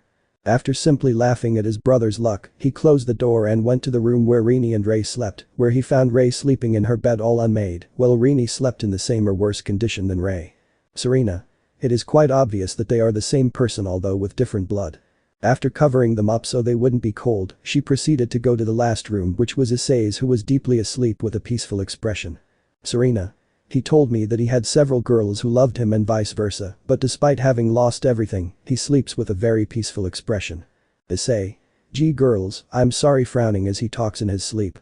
Serena. I think I was wrong. Approaches and sits on his bed being careful not to wake him up. I would like to help him calm his sorrows. Issei. I'm so sorry, I didn't protect you. Raises his hand slightly, as if trying to grab something while shedding a tear. Serena. Not being able to protect that being you love, I perfectly understand that feeling. Carefully grabs his hand and wipes away the tear that came out. Curiously that caused Issei to have a peaceful face again and stop talking. At least I was able to calm him down. Don't worry, I'll make sure to take care of you too. Whispering. You will take good care of him with my power, partner, we will entrust him to you. Serena was surprised by the voice that sounded out of nowhere. She turned around without finding anyone, which left her very confused, but she simply let it pass. Serena. Maybe it has to do with the new power I have, then I will ask Mr. Surzic as well until tomorrow tries to leave, but Issei's hand did not let go, which made it difficult for her to leave. Oh, I won't be able to let go without waking him up. Well, just for tonight, I hope Darian doesn't get upset. With some shyness she lay down next to Issei who, apparently in an act of reflex as soon as he felt her lying next to him, raised his arm to give her a hug, something that now left Serena with no complete escape. Serena. Oh, if I was thinking of leaving, I won't be able to. Well, so be it for tonight, then in the morning I'll say I went to the wrong room or something. As best she could, she settled down and returned the boy's hug, the two of them sleeping peacefully in each other's arms, the young woman hoping that the night would never end. Chapter 14 Enemies Dirty Play. The sailor's turn. A month has passed since the girls acquired new powers, managing to master them in a decent way with the help of the DXD members, especially those who had something to do with the sacred gears they had. It seemed that tranquility was returning, but it was obvious that at any moment someone would break it. Temple bracelet. The DXD members were in a meeting at the temple. The girls had gone to train with the help of Office and Krom Kruich, so they would not see them for the rest of the day, so they took the opportunity to meet, since someone called them. Issei. Any ideas? Ali. The lyrics seem familiar to me. Reading the note, let's meet at the temple they always use, it's time for the reunion. Could it be? Who knew? The missing ones. Asper. Why meet now? Cow. Because we didn't want to interrupt your peace and quiet. The DXD members turned to meet Cow and Serafal, making everyone happy to be together again. They caught up with where they live and what's going on. Well, they talked about everything in the temple with the radio on. Issei. Do you live with Molly Osaka? I don't know. Serafal. She's nice and she treats us like regular people. Cow. Something that would not happen in our world, and from what we have been told we know that the situation is quite bucked up. Surzic. Now that we are all together, let's talk about the situation. Ali. I've tried to look for something, but I haven't found anything. Surzic. I accompanied Setsuna to the door of time, and just as that girl Rini said, it seems that a new future was created and hers ceased to exist. Cow. The influence we have in this world is strong enough to change the future. Eating some cookies. However, there will be no future if there is a threat out there. Tiba. Anything, we can go out to fight while they learn. Who knew? No matter who it is, we will win. His excitement was cut short as the radio started broadcasting something else that caught everyone's attention. News. We are interrupting the program you are listening to give you breaking news. Cow. The music was good, I hope it's important. News. It has been reported that in the center of the city there is a large dark fog surrounding the site. People who try to enter are sent back to where they came from, and the people who were inside appeared out of the fog. The authorities say that they are not approaching the site temporarily, and that is all we can report. Saji. I think it's basically an invitation. Ali. And the girls are not here, it's time to solve this problem once and for all. Surzic. Okay, let's all go at once. Who knew? I'll go help and I'm not taking no for an answer. Sererg. I think it's okay, during this time he has already become strong enough. Issei. Okay, let's all go. They all took out their demon wings and flew towards the side of the mist. Kunu had to be carried to get there, while Regulus turned into his armor form to go to Sererg at once. Meanwhile Cow decided to go and warn the girls, being informed of where they are. Dark fog. The group had entered the fog and began to fly through the covered site until they felt something that caught their attention. Surzic. Did you feel that? Asper. Why yes, it feels like a pretty big power. Saji. Far superior even to Office at his best. Greg. Ah, that power isn't from. Issei. Isn't that the power of Trihexa? Everyone's blood ran cold as they remembered that beast that not only eliminated their friends and loved ones, but that a threat like him in that world would be lost. Therefore they began to go faster in the direction of power, arriving at a place within the fog that was clear. Tiba. That power feels close, making his sword appear. Issei volley Saji. Call on their email scales here. Session. Where? Asper. They're pointing to a spot while transforming into his Gasper Baylor form. Everyone turned to where Gasper pointed, being able to see that floating above them was an unknown woman, although she was physically familiar to them. Wow, the DXD team finally arrived. Surzic. I ask you to tell me who you are. As an ex-Mao Lucifer, I am Princess Kurai, the sister of Princess Serenity. Issei. Serena's sister? I mean Serena's previous life, are you Serena's sister? Who knew? Their resemblance is incredible. Surzic. Miss Kurai, could you tell us what you are doing here instead of going to see your sister? Kurai. I would love to, but she doesn't know about my existence, and neither does anyone from the Silver Millennium, except for that sailor who guarded the door of time, but well, almost no one knows about it. Issei. And if you're his sister, why this grim presentation? Kurai. Have you already forgotten the energy that brought you here in the first place? He made a small sphere the size of a baseball appear which he threw at a building which, after coming into contact with the sphere, exploded in a way quite surprising to the DXD team, who realized who that capacity of such bestial power belonged to. All. That's the power of Trihexa. Kurai. Let me tell you how I got it. Flashback. Kurai. I woke up some time after the Sailor Scouts defeated Sailor Galaxy. When I started to get used to my powers, I decided to look for the power of chaos, but since it was purified by Sailor Moon I couldn't use it, so I went for my second option. Issei. Second option. Wait, how do you know there was another dimension in the first place? Kurai. Sailor Pluto will tell you that later since it was the main reason why my existence was erased but anyway let's get to the point. The black-haired girl found herself leaving a portal and arriving at a lifeless wasteland and a pile of trash that she could consider buildings that were devastated. That didn't interest her much, so she began her walk until she reached a purple circle that covered the entire area. Kurai. Here it is. He takes out a small black stone and places it in contact with the circle which begins to emanate a tremendous amount of power that leaves the girl very surprised. Kurai. This power will be mine. Minutes turned into hours and hours turned into days. The girl remained in the same position absorbing all the power that came out of the circle, and after finishing she fell to her knees looking at the black stone with a huge smile. Kurai. This is more than enough, and more than enough puts the stone on his chest which enters his body. Haha, that's all leaves the site. The circle disappeared after she took a step out and suddenly a huge creature appeared, quite terrifying, and could have terrified the bravest. Kurai. You are the apocalyptic beast. I'm sorry, but you don't have the intelligence to use this enormous power. Points his hand towards the beast who roared with great anger. Oh come on, I'll put you out of your misery. A huge amount of power was released, completely enveloping the beast, and after a few seconds, there was nothing left of the beast, and then the girl began to withdraw from the site for good. End of flashback. The DXD group was with their mouths open and beginning to tremble. The beast for which they lost so many loved ones and suffered to be able to seal it again, it turns out that it was eliminated by the girl in front of them. Issei. TTU trembling inevitably, realizing this he punched himself, thus stopping his trembling. Are you going to kill us? Kurai. I have nothing against the world, my anger is with those who share blood with my mother. Saji.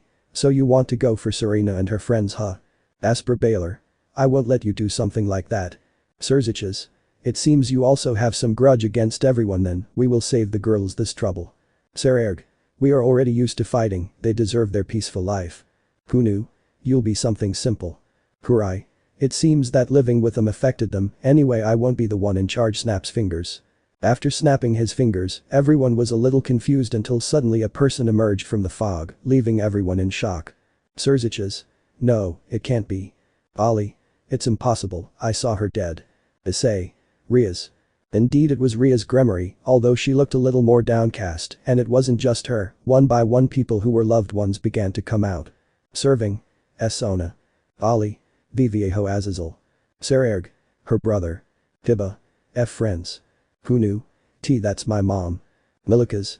Mom wanted to get closer but was stopped by Surziches as well as Kunu. Surziches. Those aren't their mothers, clearly upset. This damn thing is making images of our loved ones, how unfortunate. Serafal. We must not let our guard down. Look sideways at her sister's figure. That damn thing will pay, using Sona's body for her purposes. Asper. Returns to his normal form upon seeing a certain person. Valerie starts running towards her. Surziches. Gasper, don't go.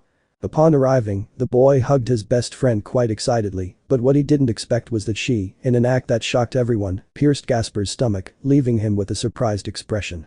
Asper. Valerie. Baylor. You fool, fell into his trap. Valerie.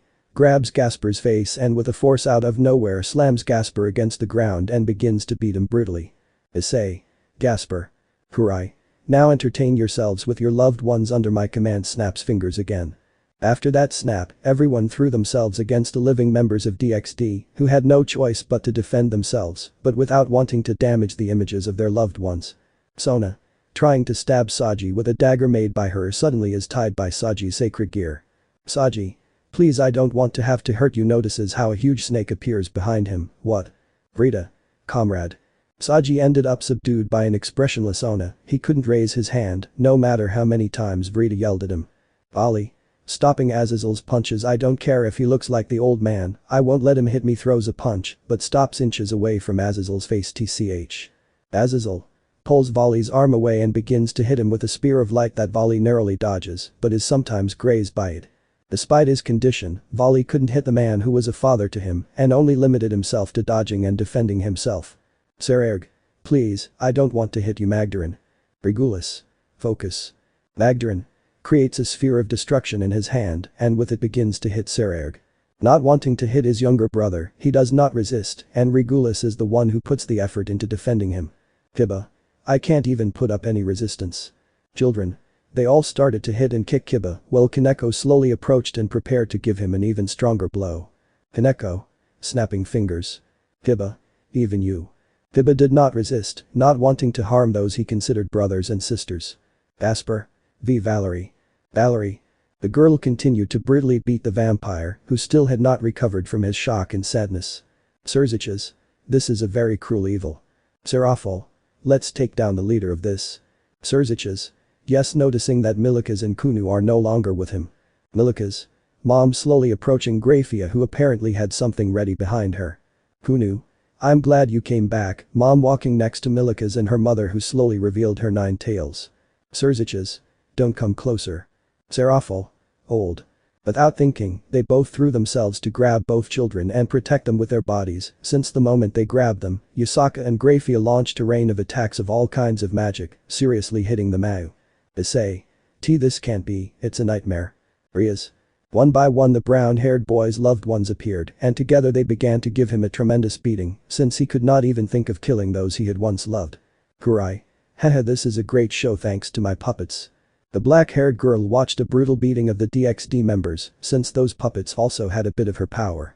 Entering the fog were the Sailor Scouts accompanied by Cao Cao, Sammy, Rini, Ray and Crom Cruich. Since Office decided to stay outside in case something happens, they were all in a hurry. Sailor Jupiter. What's going on? Cao Cao. This fog reminds me a bit of George's Dimension Lost, but he died like the others, so it must be another kind of power. Sammy. We have to get there as soon as possible. Neo SM. Why so desperate, Sammy? Hafner. He feels the same as I do, something bad happened to that group. Hafner's words worried those present who finished entering to see a scene that left them all stunned, the DXD team being beaten by people unknown to them all, except Cao Cao and Crom Cruich. Sailor Venus. We have to help them. Crom Cruich. Looks up noticing Kurai. Hey hero, let's go for the big fish. Cao Cao. The note too okay, but let's wait for the right moment, in the meantime you guys help these idiots. All? Yes. Each one went to help the person closest to them to get there. Saji was being hit by Sona's water snakes when suddenly they froze. Saji. What? Towards the end. Sailor Mercury. Mercury's water glow. The thrown attack hits Sona head on, freezing her legs now. Lady of Ice attacks making the ice doll appear, who was now 3 meters tall. She captured Sona in her hands and began to hit her with all of them. Good. She approaches to check on Saji. Hold on Saji, I'll take care of this. Saji. Aami. Bali was pinned to the ground in the shape of a cross by spears of light thrown by Azazel, but they were suddenly devoured by a purple fire that emerged from the ground. Bali. This fire. Sailor Mars. Flaming arrow of Mars fires an arrow combined with the fire of Mars and the fire of incinerateth them, causing it to spontaneously burn when it hits Azazel. Ready arriving next to Volley. How did you end up like this, Volley? Lucifer. Volley. Ray. Sayarag's armor was already quite damaged, so Regula separated himself, lying to the side, quite badly wounded, and just before Magdarin delivered the finishing blow, he was stopped by the surprise bite of a black dog. Magdarin. Falls to the ground being bitten by the black dog and tries to take it off. Jin. Stops and jumps back to then make a dark sword appear which he throws at Sailor Jupiter. Sailor Jupiter. Jupiter's thunder resounds. The lightning bolt instead of falling on his antenna fell on his sword and with it, he pierced Magdarin's stomach, who began to suffer paralysis and electroshock attacks all over his body. You got what you deserve. Jumps back to check on Sererg. How did you let them do this to you? Sererg. Elida. Jin. Approaches Regulus's human form. Are you okay, Regulus? Regulus. Ah, it's you, Jin. Sits down to talk to the canine. I've been worse, but at least I protected Mr. Sererg. Meanwhile the bunch of children watched as Kaneko beat up a weakened Kiba when suddenly they were all tied up by a chain and Kaneko was hit by a shield that knocked her to the ground. Kaneko. Stands up strangely. Sailor Venus.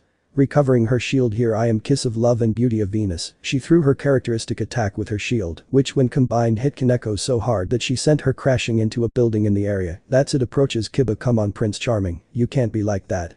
Kiba. I'm sorry Mina. In turn, poor Gasper was about to receive the final blow from Valerie, but luckily for him, a kind of sickle pierced Valerie. Valerie.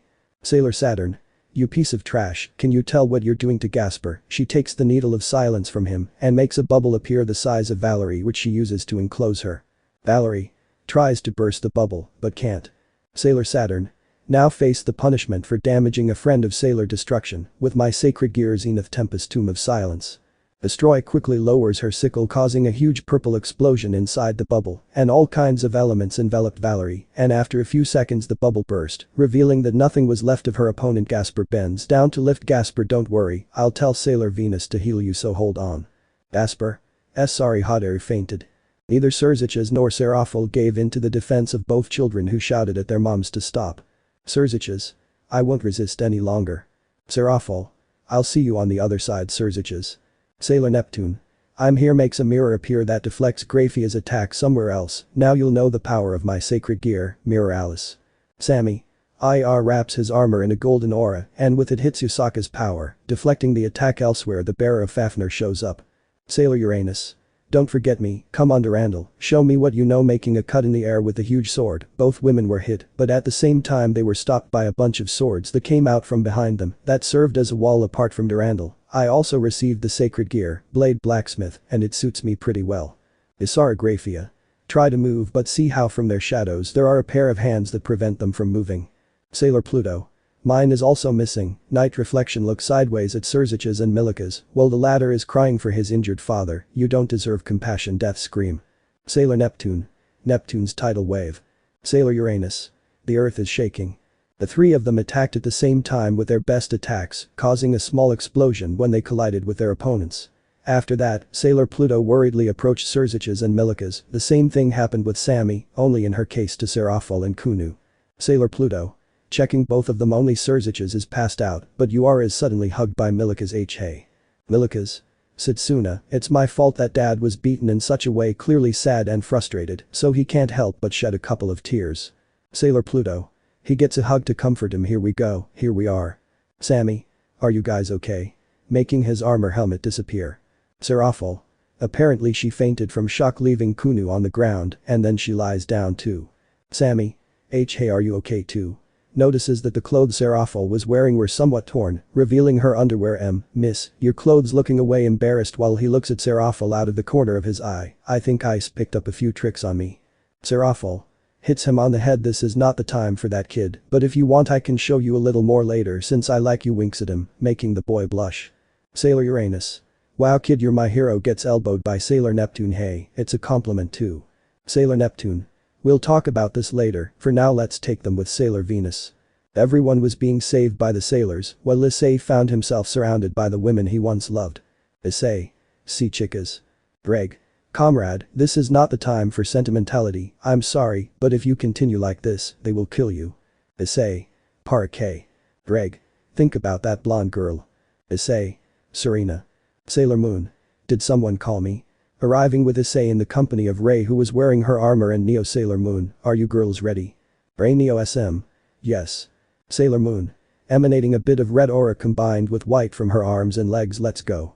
The trio threw themselves into combat with a group of women who also threw themselves into the attack, Kurai observed all the scenarios in amazement. Kurai. Wow who would have thought they would have such power, I see that this will be more interesting than I thought looking sideways at Krom Kruich and Cao Cao, who prepared to attack her yes, this will be more interesting. He continued to observe the new duels that were set up, this time with the Sailor Scouts having the advantage. Chapter 15 Battlefield Truth Revealed. Dark Mist. In that place the battle continued, Kurai made most of the people disappear, leaving nothing but the most important beloved of the Security, taking this opportunity for Sailor Moon in the company of Ray and Neo Sailor Moon to fight. Meanwhile Sailor Venus using Twilight Healing, healed the members of DXD who were all gathered in the same place, receiving said healing, while watching the fight with the sailors. Sailor Venus. Don't worry, everything will be fine. Seraphil. Thank you very much girl, but will your friends be okay? Sailor Venus. Don't worry, they already have combat experience and therefore they will be able to manage.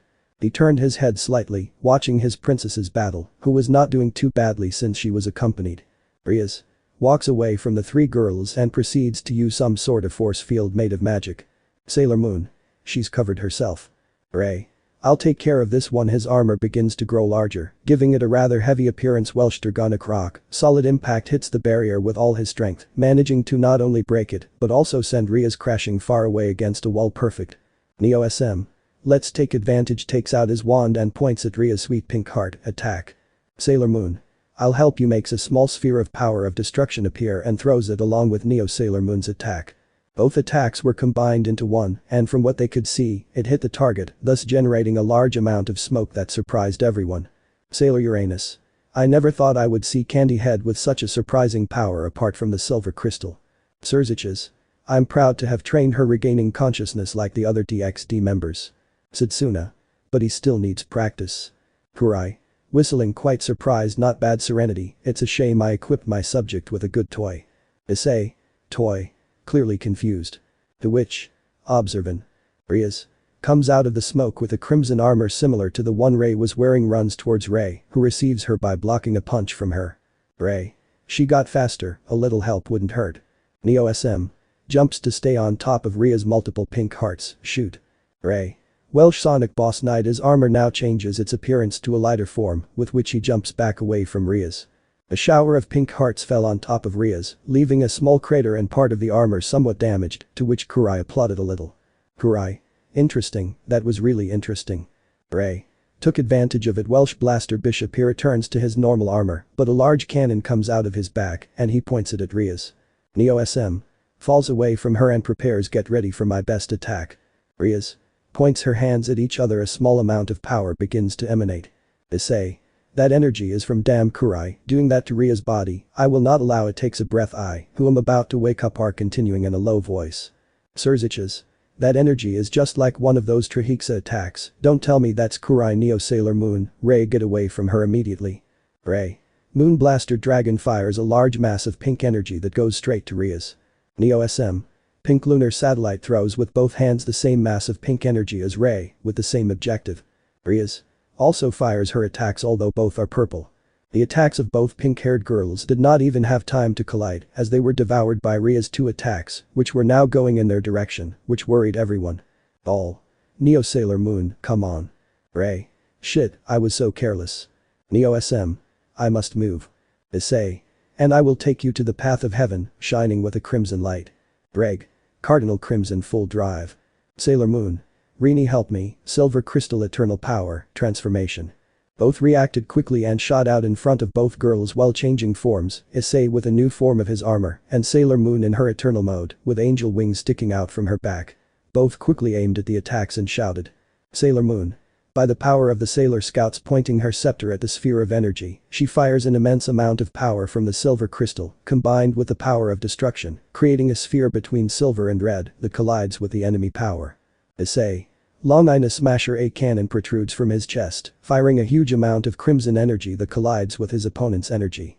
Both attacks were able to collide with their opponents, causing a collision of attacks that almost sent everyone flying if they hadn't held on tightly to the ground.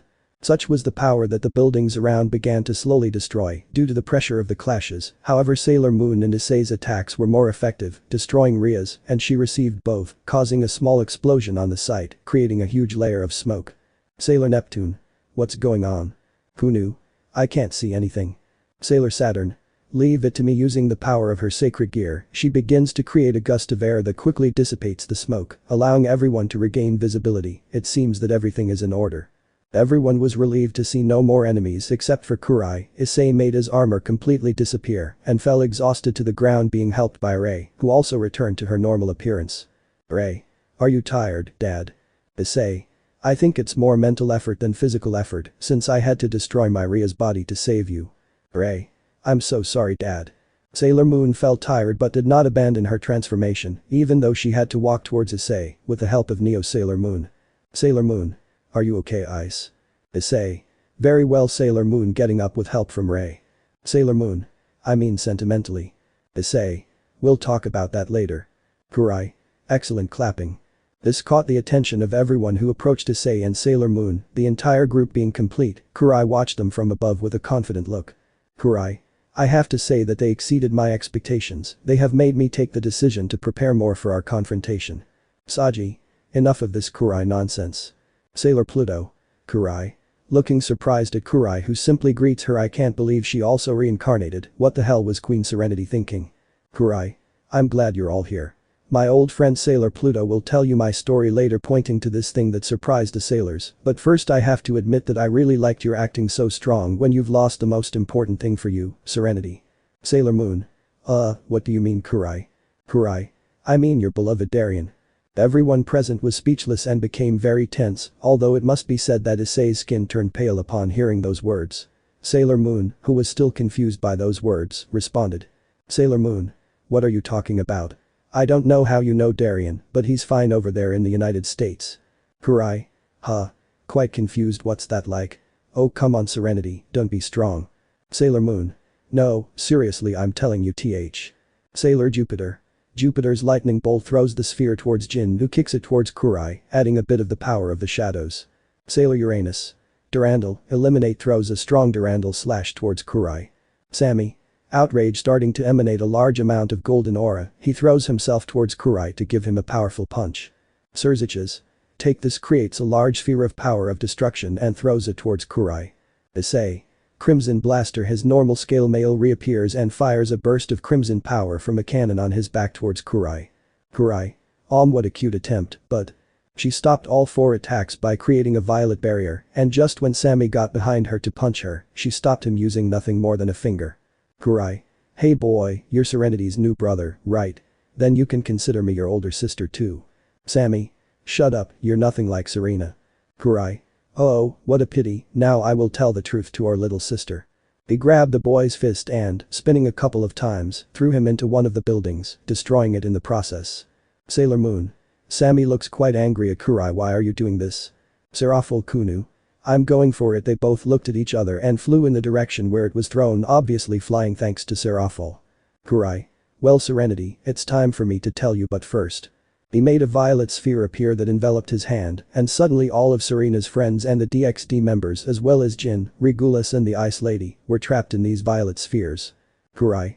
Now let me tell you, watches as they try to break through, but it doesn't work, and now sees them scream. Too bad it's soundproof from the inside out, but they can hear perfectly. You'll see Serenity, your loved one has actually been dead for many months. Sailor Moon. Lie, you're lying, very upset. Kurai. You don't believe me, well I'll give you enough proof. Puts both hands behind his back and makes a couple of things appear which he throws towards Sailor Moon. Enjoy your gift. Sailor Moon watched as both objects hit the ground and was shocked when she saw them. One was Darien's body and the other was his golden crystal, completely split in two, showing that Darien had truly died. Sailor Moon. No, it can't be. Starts to walk slowly towards Darien's head. This must be a dream. Yes it must be. Kurai. What a pity, it seems that your companions and these guys hid it from you, but how cruel. It seems that they still see you as a child. Sailor Moon. Come on Darien, wake up. Kneeling in front of Darien's body and starts to move him. Come on, you have to finish college, so that after a few years we can get married and have Rini form a happy family. Kurai. If you're going to be upset with someone, blame yourself for your weakness and your friends who hid everything from you for a long time, so that you would forget it little by little without harming yourself when you knew the truth. Sailor Moon. No, squeezing Darien's corpse tightly while a lot of tears come out of her eyes. Please no, I don't want to live this again. Kurai. Bye sister, I'll see you soon. Disappears from the sight. As the mist disappeared, it began to clear and everyone was released from the spheres. Everyone heard it and clearly felt guilty and very ashamed for having hidden it from them. No one dared to approach since it was their private moment. Issei saw this with great guilt. Issei. Gets close enough for her to hear. I'm sorry Serena. Serena. Back to normal Darien. No. The group felt defeated and dejected, not necessarily because they had lost, but because they had failed to protect their princess and most beloved person from the sad, cruel and cursed truth. Chapter 16. The story of Kurai. The break. It's been a pretty hectic week since what happened with Kurai, as a lot of things have happened during that time. The place used for combat is under serious repairs, which left a large part of the population worried, since the fog and possible monsters, capable of destroying things around them, began to spread some terror in the people. Meanwhile, on the side of our heroes, they had internal problems that were quite complicated to solve. Tsukino residence. The atmosphere in the Tsukino home was not the best possible. In the hallway to one of the rooms was Luna in the company of Kunu, who was carrying a tray of food in front of a door which said Serena. Kunu. Serena does not hear anything. We brought something here for you to eat. Leaves it on the floor near the door. Luna. Please eat something, you haven't eaten for 3 days. We'll be in the living room if you need us. Kunu. Have a good meal. Without receiving any response, they both went down the stairs to the room where Sammy, Diana, Rini and Ray were, who were all very thoughtful. Kunu. Guy's getting everyone's attention. He didn't want to talk to me. Luna. Me neither, I can tell she's pretty upset. Sammy. Master Issei hasn't returned either. Kunu. Shakes head. Since what happened a week ago he has not returned from Miss Lita's house. Diana. And everything because of what happened. Ray. What do you think, Nana? Bringing out her busted gear. Nana. The situation is really complicated, it won't be easy to fix. Everyone began to remember what happened a week ago. The Kawa temple, a week ago, night. Everyone had escaped from the site as it began to be surrounded by the police, ambulances, firefighters, etc. to see what happened and check that there were no injuries. Meanwhile they gathered at the Hikawa temple where they were first healed by Mina, and a few bandages were put on everyone mostly for appearances, and then everyone went to meet at the place where Rei's sacred fire was.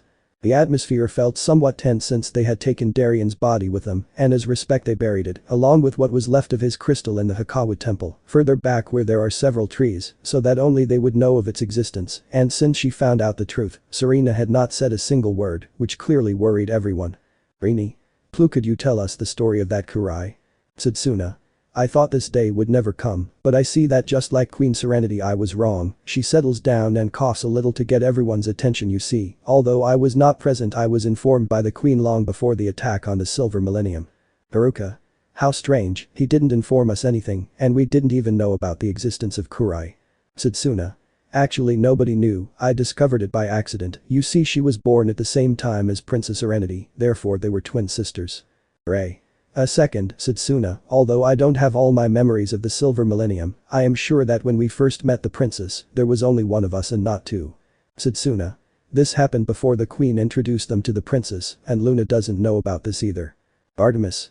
I did know something about the subject. Everyone turns to look at him clearly surprised, although like Satsuna it was by accident that I learned of the existence of a second princess, but I never knew her name or the reason why she was never in the Silver Millennium.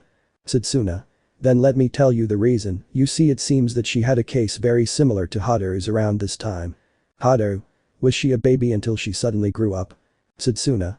That's right, she never knew why, but Kurai began to grow until she reached adulthood, leaving her sister as a baby, but there was something strange about her the moment she was allowed to see the Earth. Mina. Wait, was she allowed to visit Earth? Satsuna. Since she grew up suddenly, knowing a little about the world wouldn't hurt her, until she suddenly disappeared on one of her visits to Earth.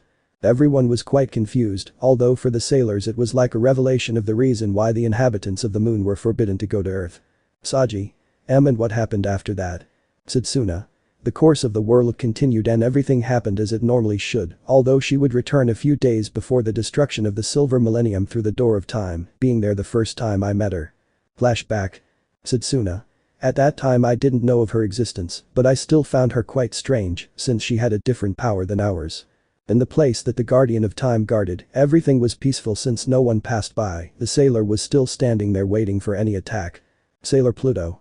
Starts to notice that a figure appears from the fog of the place. Who's there? You better get out of here or I won't answer. Wow, this is how they greet me after having disappeared for so many years. Arriving in front of her was a girl with black hair and a sailor suit. She was quite similar to Queen Serenity physically. Sailor Pluto. You still haven't answered me, who are you? Kurai. Well, since we're here, I'm Kurai, the princess of the Silver Millennium. Sailor Pluto. Impossible, the queen only had one daughter and I know that's not you. Kurai. Wow, Sailor Pluto, it's obvious that this place has made you quite stupid. Sailor Pluto. I don't care what you say about me, what is your purpose in coming here? Kurai. Well, I want to use the time door. I want to travel to the time where mom has her weakest power and keep the silver crystal for myself. Sailor Pluto. That is blasphemy to Queen Serenity. I will not allow you to use the Door of Time, and much less for such evil purposes. Kurai.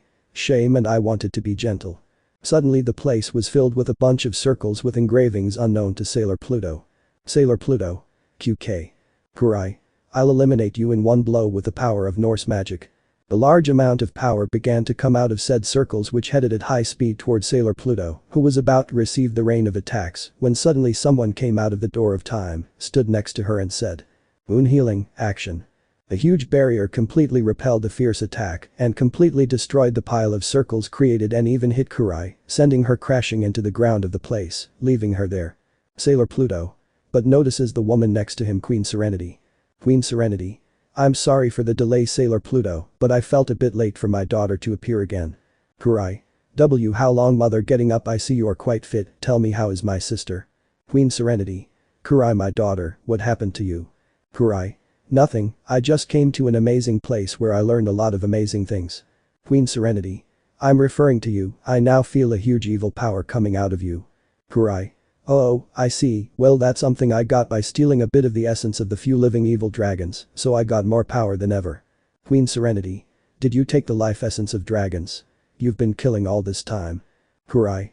And not only to dragons, dear mother, but also to every person and supernatural being where I come from, but I still need more power, so, if you would be so kind as to give me what is rightfully mine. Queen Serenity. Even if I had it, I wouldn't give it to you, since the silver crystal now belongs to your sister Serenity, showing her scepter. As you can see, it's not there, what I used before was my own power that I harvested over the years. Kurai.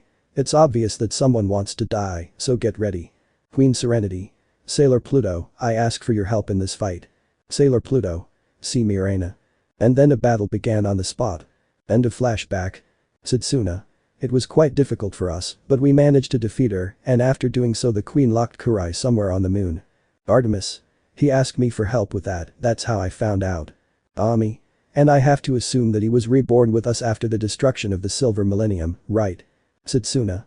Yes, I have to assume that he did it unconsciously or on purpose, but we will not know. Prom Cruch. Well, now we know your story, but I think that now you must solve a problem that is up to your neck, gets everyone's attention, and takes the opportunity to point to a specific site. Everyone, upon observing the site, became uncomfortable since Arena was sitting near the door without saying or doing anything. She had clearly been listening but did not react. Ray. I'll try to talk to her. Issei. I'll take care of it, Ray whispers to them. Besides, the one who should get his anger is me, not you, in case he says something that could hurt you in his current state. Everyone understood the words spoken by Issei, who stood up and with a little effort managed to get Serena out of the temple where they could talk in private with a few rays of sunlight left due to sunset. Issei. Serena, please listen to me. Serena. Issei. Yes, it is true that Darien passed away several months ago and we did not tell you anything, but it is because we thought for your own good. Serena. The letters. Issei. It was my idea and no one else's. In fact, I was the one who asked that nothing be told to you and to hide everything related to your accident. Serena. Why didn't they tell me? Starting to raise her voice a little more. Issei. With everything that was starting to happen, we didn't want you to break down now, we want to keep you happy and cheerful as always, none of us would like to see you sad. Serena. But why hide it? I'm sad, yes, but I'm very upset with you for not telling me anything. Issei. No, calm down, if you're going to be upset, you should only be upset with me. Your friends followed what I asked to protect you, but if that bothers you, then you should only hate me. Serena. You know what, you're right, actually all this happened since you came into my life. Issei. No, calm down, please calm down, starting to lower his voice. Serena.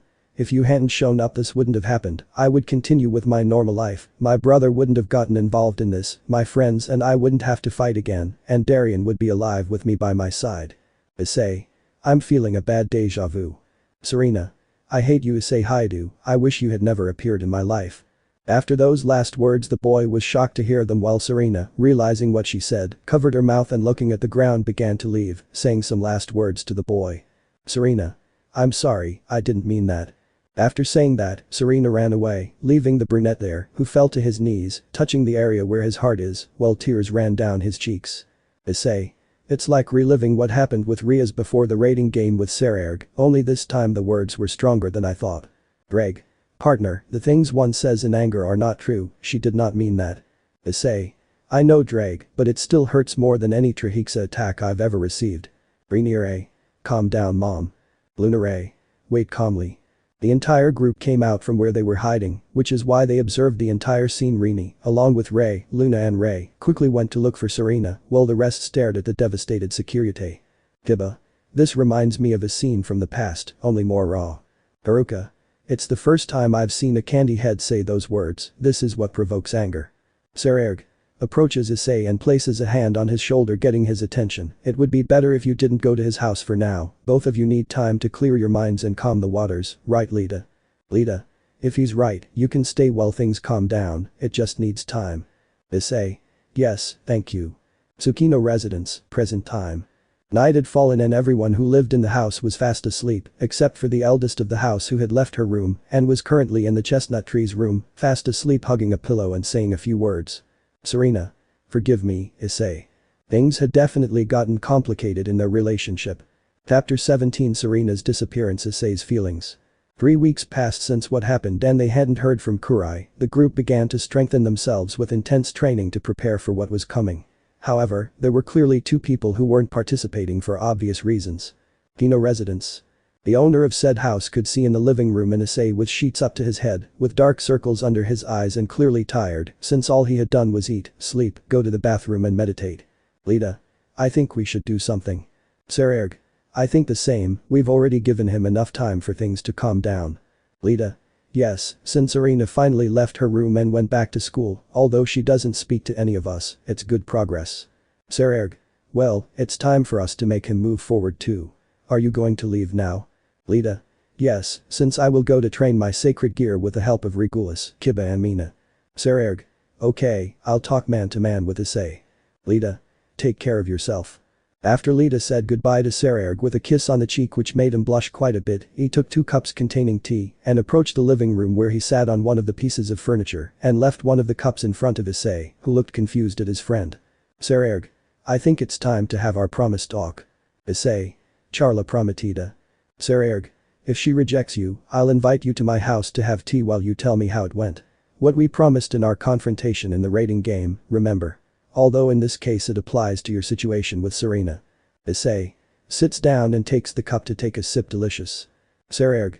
I'm preparing it Lita, so it's obviously going to be delicious, but enough of that now, it's time for you to, I don't know, talk about your feelings. Hearing that, Issei spit his cup in Sererg's face, who began to wipe his face with a handkerchief. Issei stood there thoughtfully staring into space. Issei. My feelings, towards Serena. Sererg. Towards whom else? Issei. There are no more feelings than that of protecting her. Sererg. Tell that dog to kill you. Greg. What the young Bale companion said, I don't even believe that, and I'm in your body. Issei. Oh well, yes, it's okay, maybe I feel something more than friendship for her, but what do you want me to do? I can't go and declare myself to her when her boyfriend has died. She discovered that we lied to her and said that she hates me. Sererg. You know she didn't mean it, and I've been able to notice that you've made her doubt several times. Issei. Duder. Greg. It's clear that she was very much in love with that Darien, but every time she was with you, she almost forgot that she had a partner and became more attached to you. I can tell you that because I'm always close to both of you. Sererg. Also, Ray's future was created for a reason. It seems to me that the feeling is clearly mutual. Takes a sip from his cup. Also, think about it, he treats us like normal friends, but he treated you like something more than a friend, even if it was unconsciously. Issei. It could be because he just likes me. Greg. If her friends were here, I'm sure they'd beat you up for denying that this Irene girl is attracted to you. Sererg. Come on, what happened to the breast-loving emperor, the one who was so energetic and motivated when it came to that topic? Come on, have the same motivation to say what you feel for Serena. Greg. You shouldn't have used that example. Sniff, clearly shedding a couple of tears. At least here I can't be embarrassed by that. You guys go on, I'm going to sleep. Sererg. I forgot that this is a sensitive topic for Drake's size, but hey, come on, say what you feel, get it out. Issei. Okay, you're right, I like her. Sererg. Who do you like? Acting deaf. Issei. Serena Tsukino. Sererg. What, I can't hear you. Sticking a finger in his ear. Issei. I like Serena Tsukino. Sererg. What, I can't hear, I have fish ears. Gesturing for him to continue. Issei. I like Serena Tsukino. Shouting that, Issei opened his eyes, clearly not wanting to accept it due to the circumstances, but now he can freely say that he really likes Serena. Sererg. That's it, now we have to go tell him, maybe that will save their relationship or destroy it completely, we'll see soon. Issei. Don't support me too much either. Sererg looking at him with narrowed eyes at those words, but well, let's go. Suddenly Luna came through the window, looking quite tired. Sererg. Moon, is something wrong? Luna. Guys, get ready and go out searching, we have a big emergency. Sererg. Wait, what's going on? Luna. Serena disappeared. Hearing that, they both left the house Issei carrying Luna and began to desperately search the entire city for Serena. Group 1. Searching the area were Vali, Ray, Ami, Saji and Cao Cao, who were searching in a limited way for Serena since they couldn't fly or jump through the buildings because it was still broad daylight. Ray. Serena, where will you be? Ami. Not even the computer can find it looking at her mini computer. Ali. I know he needs his space, but considering that Kurai is loose out there. Saji. We can't leave her alone, we have to keep searching. Cao Cao. I'll take care of the slums, it's better to cover all ground. Alright. The group split up to cover more ground. Group 2.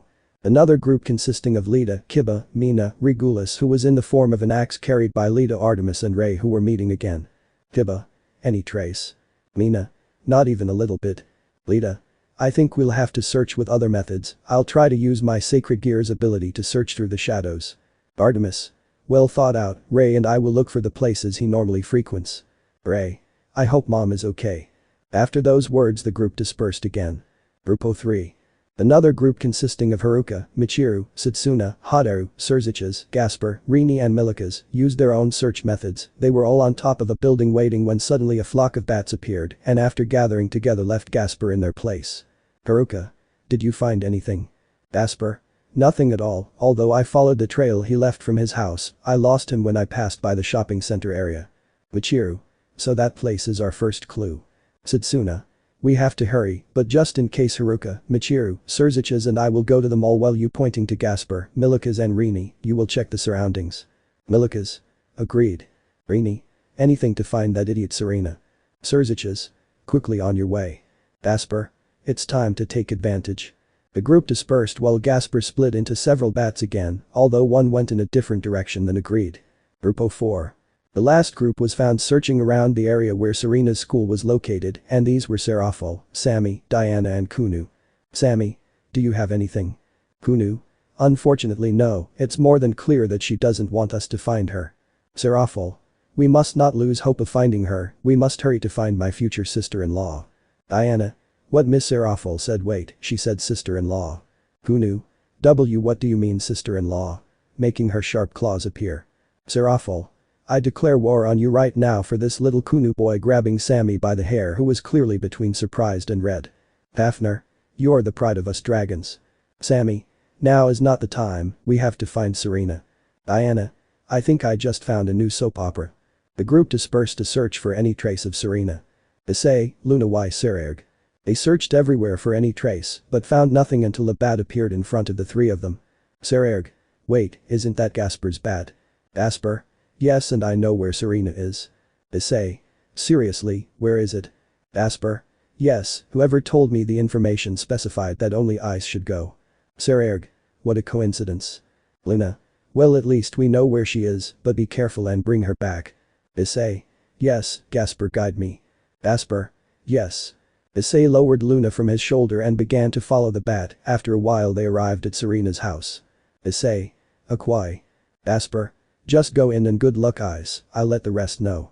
The bat flew away, Issei, somewhat confused, entered the house where he only noticed one presence, he went up the stairs and found Office in front of Serena's room. Issei. Office, what are you doing here? Office. I'm just doing that girl a favor, she wants to talk to you in private taking out the knob from his suit, she's here he starts to take off the knob from Serena's room and puts his own on its time, good luck little big red. Issei. I see, so I wanted that privacy okay, thanks Office I promise I'll give you sweets later. Office. Ye raises her arms excitedly with a neutral face and goes down to the living room I'll go watch TV. After being alone, Issei took a deep breath, slowly opened the door and entered the room, closing the door to have more privacy. Let me know in the comments below if you guys want the next part. Also check out my other video that has been shown and left. Thank you for watching, if you enjoyed this video please like and share this video. And have a fantastic day bye.